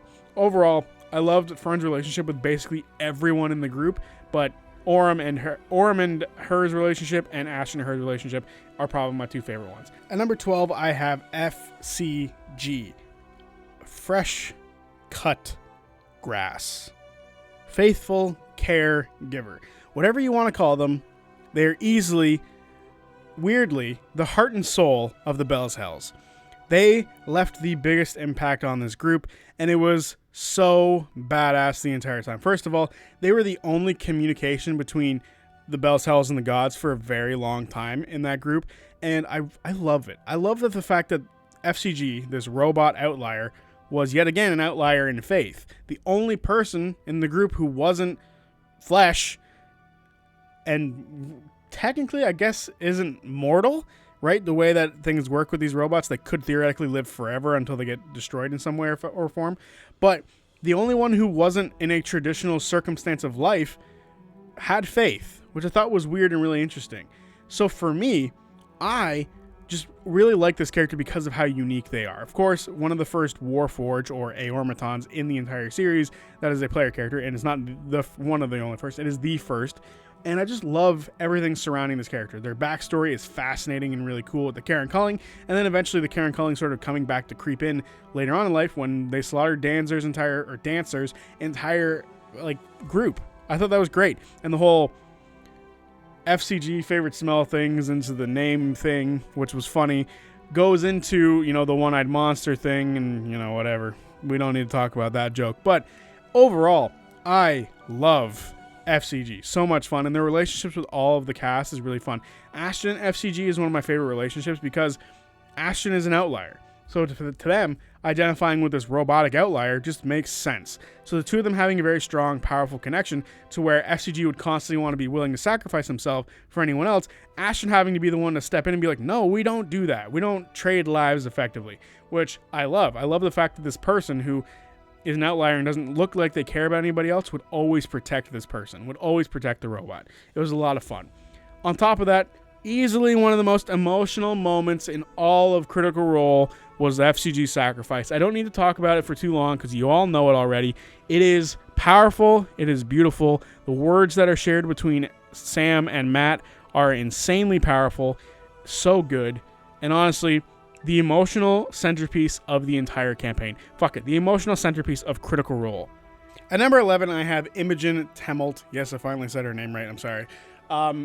She is arguably the main character of Campaign 3, as she is a Rudisborn with the deepest connection to the main plot of the entire campaign. Easily one of the most fascinating connections to a creature or an entity or whatever in all of Critical Role, in my opinion. I love the idea of Predathos. I love the idea of Rudis. I love the idea of it sort of being like a bloodline thing, kind of, because both of, her mother and her were extraordinarily powerful exaltants, which I loved. I love the idea that it was sort of like, because the mother was so strong, the daughter was also super strong with it. The Force is strong with this one. Arguably, one of the coolest ideas in all of Critical Role for me was the Rudisborn. So for Imogen to be such a strong representation of it, I love it so much. On top of that, she has some of my favorite relationships. I've already talked about her relationship with Fearne a little bit, and the strongest one is obviously her and Laudna. Her and Laudna came into this basically together. They were best friends, and without each other, they wouldn't have been able to be around as long as they were. And it's just really powerful, the two of them being able to come into this thing together and stick with each other the entire time. They did have a bit of a rocky road, but they got over it, thankfully, because, we all wanted them to get over it, including Ashley, which is one of my favorite moments of all time, when Ashley is in absolute horror watching these two effectively break up after the Gnarlstone incident. But I just love Imogen as a character. First of all, being directly related to the plot is really cool. I like that idea of having a character being that that connected to the main story that's going on, which is really cool. And she wasn't the only one, but she was like the main focus, if you will. So I'm a big fan of that idea. Effectively a chosen one archetype, which is a little rocky for some people. I'm not a big fan of it, but this instance was really good in my opinion. So on top of that, some of my favorite moments that she had, obviously killing Predathos was really badass and really cool. And she's just, overall, I like the character a lot. I know a lot of people didn't for some reason, and I don't see why. I honestly really like the character for many reasons, as I've listed out before you today, but I don't know. And we are now in the top 10, and there is no better way than to start talking about the cream of the crop with the alpha himself. Recognize the alpha, number 10, Chetney Pockaby. We all love Chetney Pockaby. He is the alpha, and he will show us the way to the alpha in our hearts. On top of that, he's a badass blood hunter werewolf. Badass shit. I think that's so dope. The whole werewolf thing is so cool. Finally, Travis gets to play as werewolf. He's also an old gnome badass as well, who was ready to keel over at any moment if he had to during his sleep. He almost did. Grog rolled that 100, not him. So he's very close to death. But Chetney Pockaby is easily one of the funniest characters in all of Critical Role. I love that he has this, aura about him of being very kooky and very wild, and Travis's willingness to just press the big red button is on full display with Chetney, right? Him being able to sneak off and do whatever he wants by himself because that's the character he built was brilliant. Him being able to do that, which is why I think he would also make an excellent rogue, by the way. But personally, I just love that underneath all of the jokiness of the character lies a really serious one who's been hurt in his time, one who has been abandoned and fears to be abandoned again. That's why he's so connected to these people. He wants them to stay this time. He doesn't want to be left alone again. He got left by his family. He doesn't want these new people, his found family, to do the same thing. And it's quite tragic for a Travis character, honestly. Yes, other Travis characters have had, deep backstories as well, Fjord being the predominant example. But I don't think any of them have such a tragic backstory as Chetney does. You could argue Grog, he got beat by his uncle, but he found a happy family in the end. So realistically, I feel like Chetney is the most different as far as Travis's characters go, because most of them are very forward thinking. And Chetney is the same way, but we eventually get to learn more about Chetney's past and what makes him the person he is, which I think is very powerful and very interesting. I love that underneath this alpha persona is an old, hurt man who wants to find his family, wants to find his new family. And I think that's beautiful. At number 9, I have Laudna. Laudna is easily one of the most interesting concepts in Critical Role. The idea of being brought back to life by one of the villains, and that villain living in your head, is just such a cool concept. And the idea of this villain being able to torture you and bring you back is just terrible, right? Her backstory involves Vox Machina, which I think is really cool. A lot of people weren't a big fan of the idea that so many of the characters in Campaign 3 related to other characters in previous campaigns, or just related to other characters in general. But I love the idea. I think the idea is a fascinating one, to have a character be directly related to a villain. Yes, Orm was related to Keyleth, but this was a villain. This was a really cool idea for them to be able to do. And on top of all that, the ability to make us worry that Laudna at any point in time could turn to the dark side was a very fun concept for the character. So for us to have this tension about the character the entire time of praying they don't turn evil, very fun aspect. On top of that, obviously, we have the relationships that we can talk about. Ashton's relationship with Laudna is really fun, where the two of them acknowledge their trauma and they sort of bond over it. And then obviously her love interest with Imogen, which is very powerful. We love the two of them. We all like them so much. One of my favorite moments surrounding their relationship is effectively when Leah Tell binds them together forever. They are effectively married now in this moment, but also they're going to grow old together, which I think is very nice and very sweet, which means eventually Delilah is going to be gone forever because they trapped that bitch. So Delilah gets what she deserves, Laudna gets what she deserves, Imogen gets what she deserves. The character had a beautiful arc of conflict throughout the entire thing with certain members of the party, to the point where she had issues with Orm, she had issues with Ashton, and it was just really interesting to watch this character who was super negative, who lived in the shadows for ages underneath the nose of de Rolo's, which is crazy, and then for her to be able to step forward and become a person that shone so brightly in the light, I said that weird, but whatever, I think is really cool. This person who lived in shadows became a shining star during Campaign 3, which I think is really badass.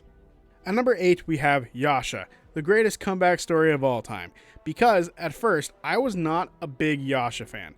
And a part of that reason was because she was not seen as much as the other characters, and I got really attached to the 6 of them, right? The core 6 initially was Fjord, Jester, Caleb, Bo, Not, and Mollymauk. So when Yasha would come in and out, I was kind of I don't really care for you that much. But then Molly died, and we got to feel the emotion from Yasha, and we got to feel the pain from Yasha. And then with Caduceus being there, she was able to slowly be fixed, because Caduceus was there to fix everybody. So she was able to slowly be fixed, and then unfortunately the greatest thing to ever happened, which was she got mind controlled by Oban. And from there, the party turned on her again, but Caduceus didn't. Caduceus never gave up, and he was the one to free her from her trap, and after that, he was able to fix her completely. And with that healing that he was able to help her with, she was able to fall in love with Bo. And it was easily one of the greatest stories that I've seen. A character going from someone who I didn't like all that much and had very little appeal, to me praying that the character got to have her moment, got to have everything she deserved, because she went through hell and back. It was awesome, so much fun to watch the character. Unfortunately, we didn't get to as much of her as we did for other characters, but eventually Ashley would be done with Blind Spot, and she got to be there a hell of a lot more, and she got to show her protective side for the party, which was really cool as well. Ultimately, I'm very excited to see the future for this character. I'm super excited for the Jester and Fjord wedding, so that way we can see if Bo and Yasha eventually adopt a child, which was a part of their whole arc in the Wildemount Wildlings, where the two of them were trying to figure out if they were ready to have a kid, and they determined they were. Unfortunately, Kai turned them down, but ultimately, I'm hoping that we get to see them with a kid one day. At least, they don't have to be a baby, but it could be a kid roughly Luke's age. That way they could be friends. Who knows? I would like to see that one day, and I'm very excited to see what more this character does in the future. Looking forward to that Jester Ford one-shot. At number 7, I have Not the Brave and Veth Brenatto. Same character, different skins. This character was fascinating to me. At the start, they kind of hated everybody else, right? The Mighty Nine were kind of rocky to start off with each other specifically, with the exception of Not and Caleb being allies, Bo, Jester, and Ford being allies, and then Molly and Yasha having their own relationship. Eventually, Mollymauk would sort of team up with Bo as Yasha would leave now and then, but Not and Caleb were sort of on the outside for a very long time. And eventually, once they started helping Not out, trying to, find her son, or at least find her husband and, protect her son and all that stuff, she slowly started to break those walls away. And eventually, she would even help them break Caleb's walls away, which I thought was really cool. For me, Veth is a very interesting character because she hates drowning, and that hint was given to us as to why she would hate drowning. Like, she hates drowning, she refused to go in it, and eventually the party learned why she hated drowning, which I thought was really cool. Like, oh, no shit, you fucking hate drowning because they drowned you. Crazy shit. And that whole stuff is great. Sam is a master at being able to tell us something without telling us something, and I think Veth / Not is one of the best ways to do it. It's literally in her name. You can change the letters around and Not the Brave and find Veth Brenatto. I love that she has a curse on her. I love that she becomes a goblin.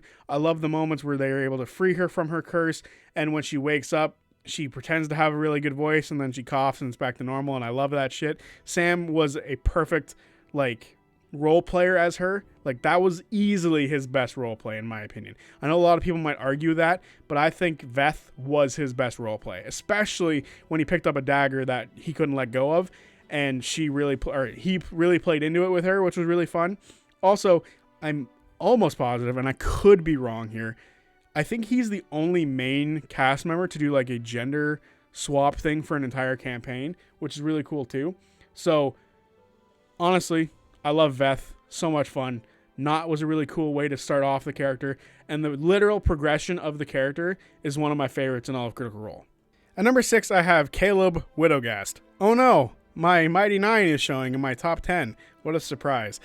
Caleb is awesome. He is easily one of the most powerful entities in all of Critical Role.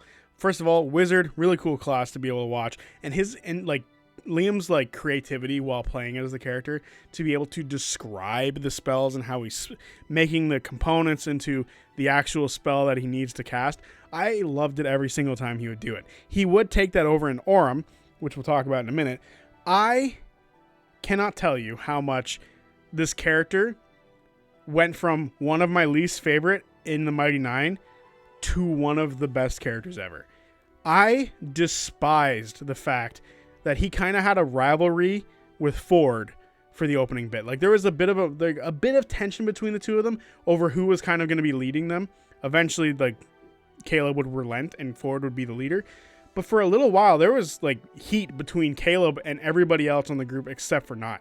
He was constantly saying to Not, "We should leave. We should leave. We should leave." And eventually, that would turn around. He would eventually sort of lower his walls and let people into his house and, be a lot more chill with people. And it wasn't just Not he would do it with. It kind of started with Jester, and then it would be Bo, and then Yasha. And as time moved forward, everybody would be able to make their way inside of Caleb's house, if you will. And eventually, we got to see the nine-sided tower and how much they affected him as a group. So realistically, my house analogy was real. Eventually, it would happen. And I loved everything that happened with the character. Obviously, he has a great relationship with Veth because of their past. My favorite shit about Caleb, though, and I started to like him a lot more once we learned his backstory a bit more, about how he joined the Volstruckers, or the school, became a Volstrucker, was tortured by Trent along with Aedwulf and Astrid, and had to burn down his family's house with his family inside. And his entire motivation, every spell he took in the campaign, was all about potentially going back and saving them from death. his entire motivation was eventually to go back and save his parents. And then eventually he found the tools with Essek, one of the best character relationships in Critical Role. And he would learn through him that Dunamancy, there might be a chance for them to go back in time and fix things. There might be a chance. And with Aor being there, the more tools were showing up.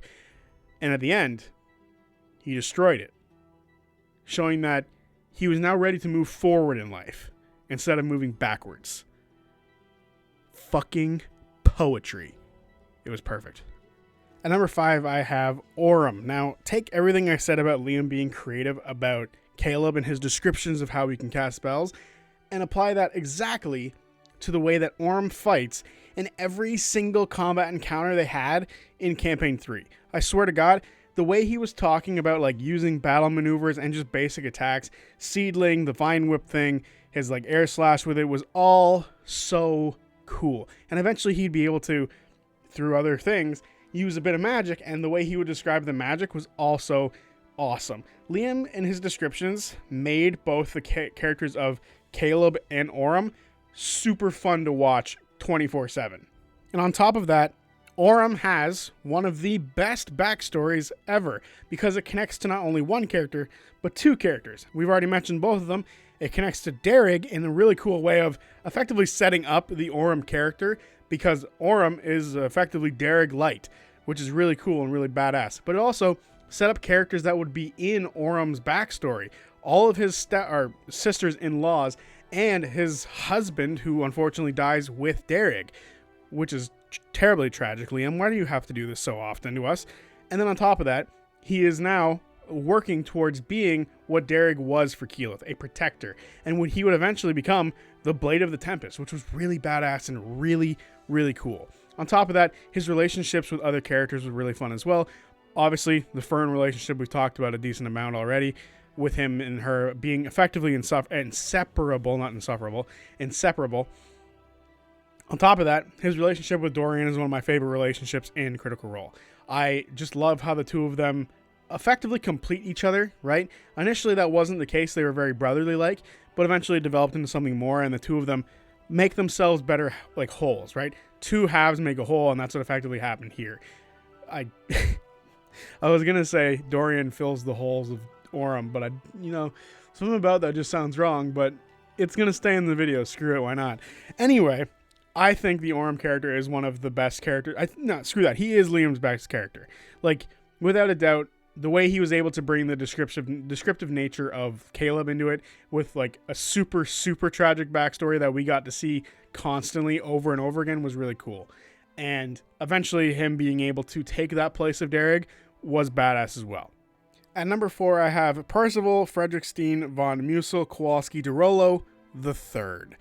I think he is one of the coolest characters in Critical Role just in general. First of all, Gunslinger, such a badass class. I just think it's such a cool subclass for a fighter to have.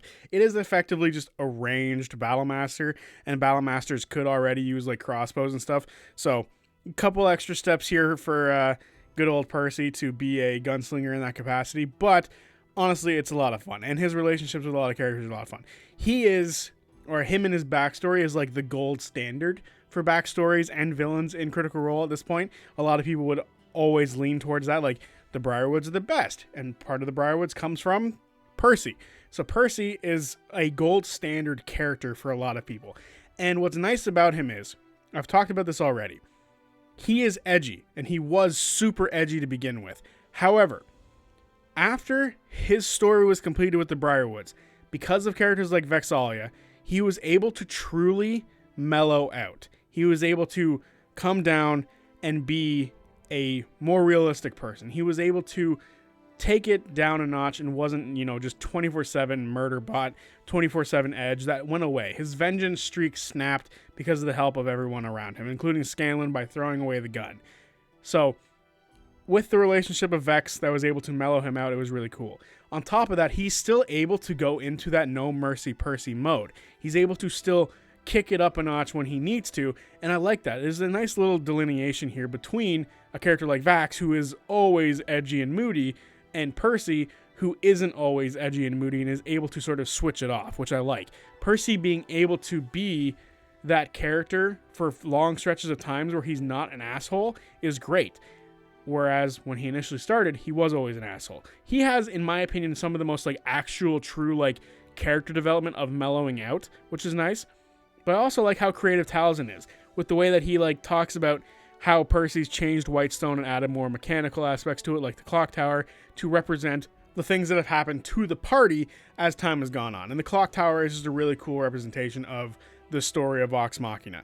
And then again, later when we'd see him, he's much more grizzled now, and he's willing to make more steps of like, you know, having a network of people doing things for him as opposed to him being doing all the stuff. He wants to seek out the gods, but then Keel is like, okay, well, he's kind of slipping back into some old ways here.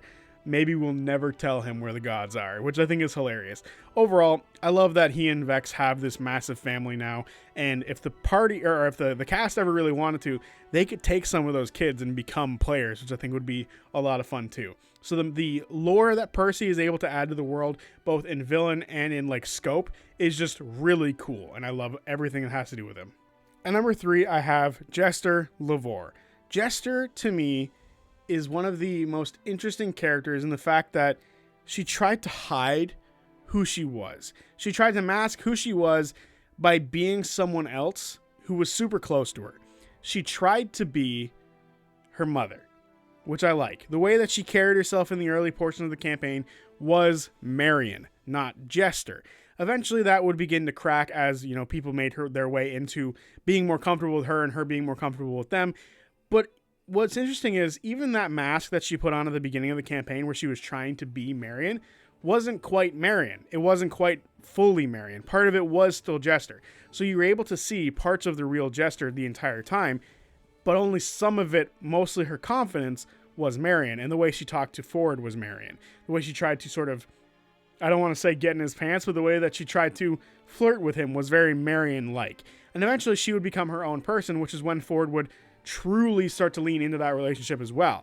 Once she became Jester, things became more clear for her. She was trying to be someone else and the path wasn't right for her. And when she saw that, she course corrected and became herself more.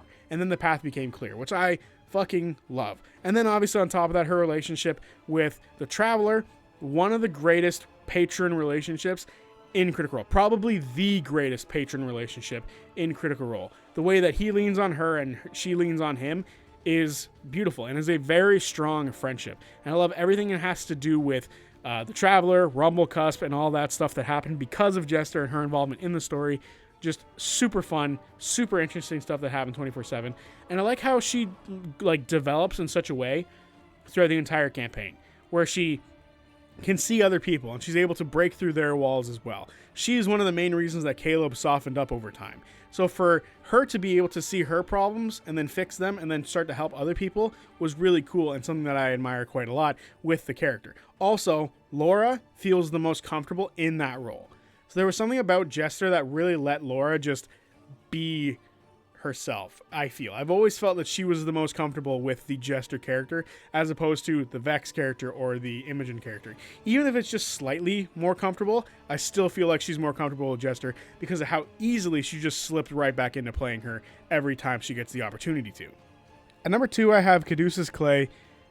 You know, there's never, in my opinion, never been a character in Critical Role to come in and just change the landscape as much as Caduceus did. Caduceus was able to come in, save members of the party after Mollymauk's death, and after physically saving members of the party, he was able to go on and save them both mentally, spiritually, and physically multiple times after this. He was the one who took them off the path of gray and pushed them towards the light side a bit more. They were sort of in between, and honestly, had Mollymauk continued to be around, there was a good chance they were going to continue going down the path of dark. But with Caduceus, they went down the path of light. And he was able to fix so many characters. Yasha, Jester, Fjord, Caleb, a little bit of Veth. He was so involved with all of them and how he was able to help them and fix them and make them feel better about who they were. Literally, his words were the ones that were able to encourage Yasha to move forward with her life.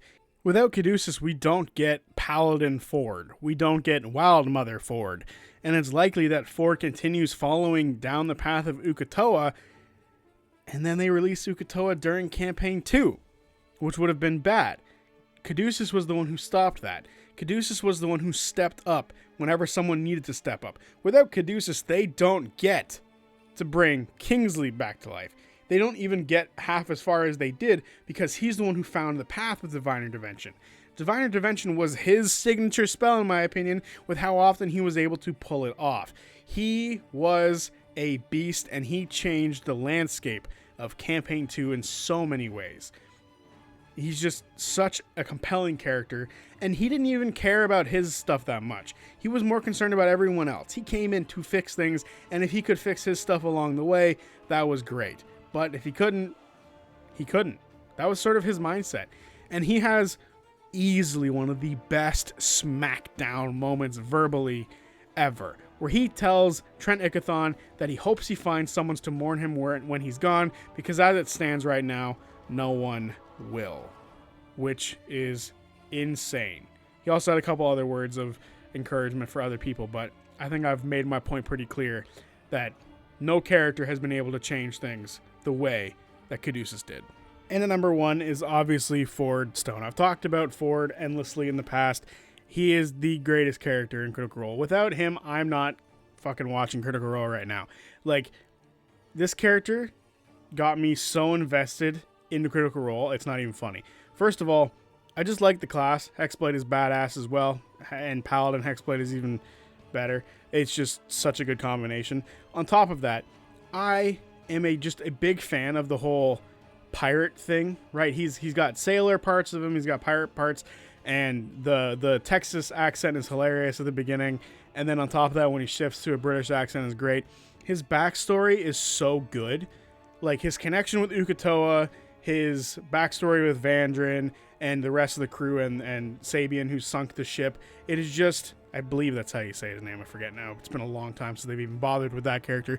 But the elements that he was able to add to the group was so fun. The fact that they went out on the seas for ages, those are some of my favorite episodes in Critical Role, where he was the one leading the charge and they were going after the Uk'otoa eyeballs and seeking that stuff out, being out in the open seas. Hiring Orly was one of the greatest things they could have ever done, and it's all because they were going out to sea for Fjord. Just super fun stuff that all happened because of Fjord. On top of that, Jester and Fjord is literally the only ship that I truly, truly care about. I like other relationships, but I ship Fjord and Jester so hard that I actually got into an argument with a buddy of mine who was watching Campaign 2 at the time. He thought that Jester should be with Caleb, and I was ready to fight him over that. But I digress. I think Fjord, just as far as a compelling character and is able to carry a group, Travis was able to be so charismatic with Fjord. It wasn't even funny. And it was just so much fun to see him being in that leadership position, especially when he compared to Grog. The thing that came before, which was him in the background, just being very agreeable most of the time and letting other people sort of take the charge. He was forced to step into the role of being a talker. He was forced to being a leader, and by virtue of his wife being the person he's flirting with on the other side of the table, forced into actually taking part in relationships in D&D, which was fun. It allowed him to really come out of his box of not wanting to do relationships, not wanting to have any sort of emotional stuff like that. And he was truly able to be a centerpiece of the campaign. And he was also affected in great ways by other characters. Bo and him had a fantastic relationship. Obviously, him and Jester are great. Caduceus and him was easily one of my favorite brotherly friendships of all time. I also like that Travis, in real life circumstances, looking for father figures, and Fjord has that same thing, right? Fjord was looking for father figures in Vandrin. He then saw one in Orly a little bit, and he saw one a little bit in Caduceus. He was constantly looking for those father figure type characters, and eventually he stepped up into being his own man, which I thought was really cool and a really powerful moment after he got rid of the blade from Uk'otoa. He then stepped up into being his own man. He became honest with the party, losing the accent, being honest that he has no powers anymore. So the group came together and gave him a bunch of items so he could still contend, which was really cool and really badass. And then when he finally got the sword The sword that Caduceus got, by the way. Caduceus was the one to get that sword for him. Just to put that into perspective, without Caduceus, Star Razor is never reforged. Simply, some of the greatest shit ever surrounds Fjord. He's awesome, he's badass, and he's my favorite character. So there you have it. I am done. My rankings for the best, or for all, my rankings for all of the Critical Role PCs. Holy crap, that took forever, and I'm sure this video is going to be super long. Editing it's going to be such a bitch. So yeah, thank you for watching. If you've made it this far, I want you to say, like, the Ball Eater is better than the 9 Heroes or something like that in the comments. Just tell me you made it this far. Anyway, thank you guys for watching, and I will see you on Friday for the recap of the Age of Umbra, Episode 1. Until then, peace.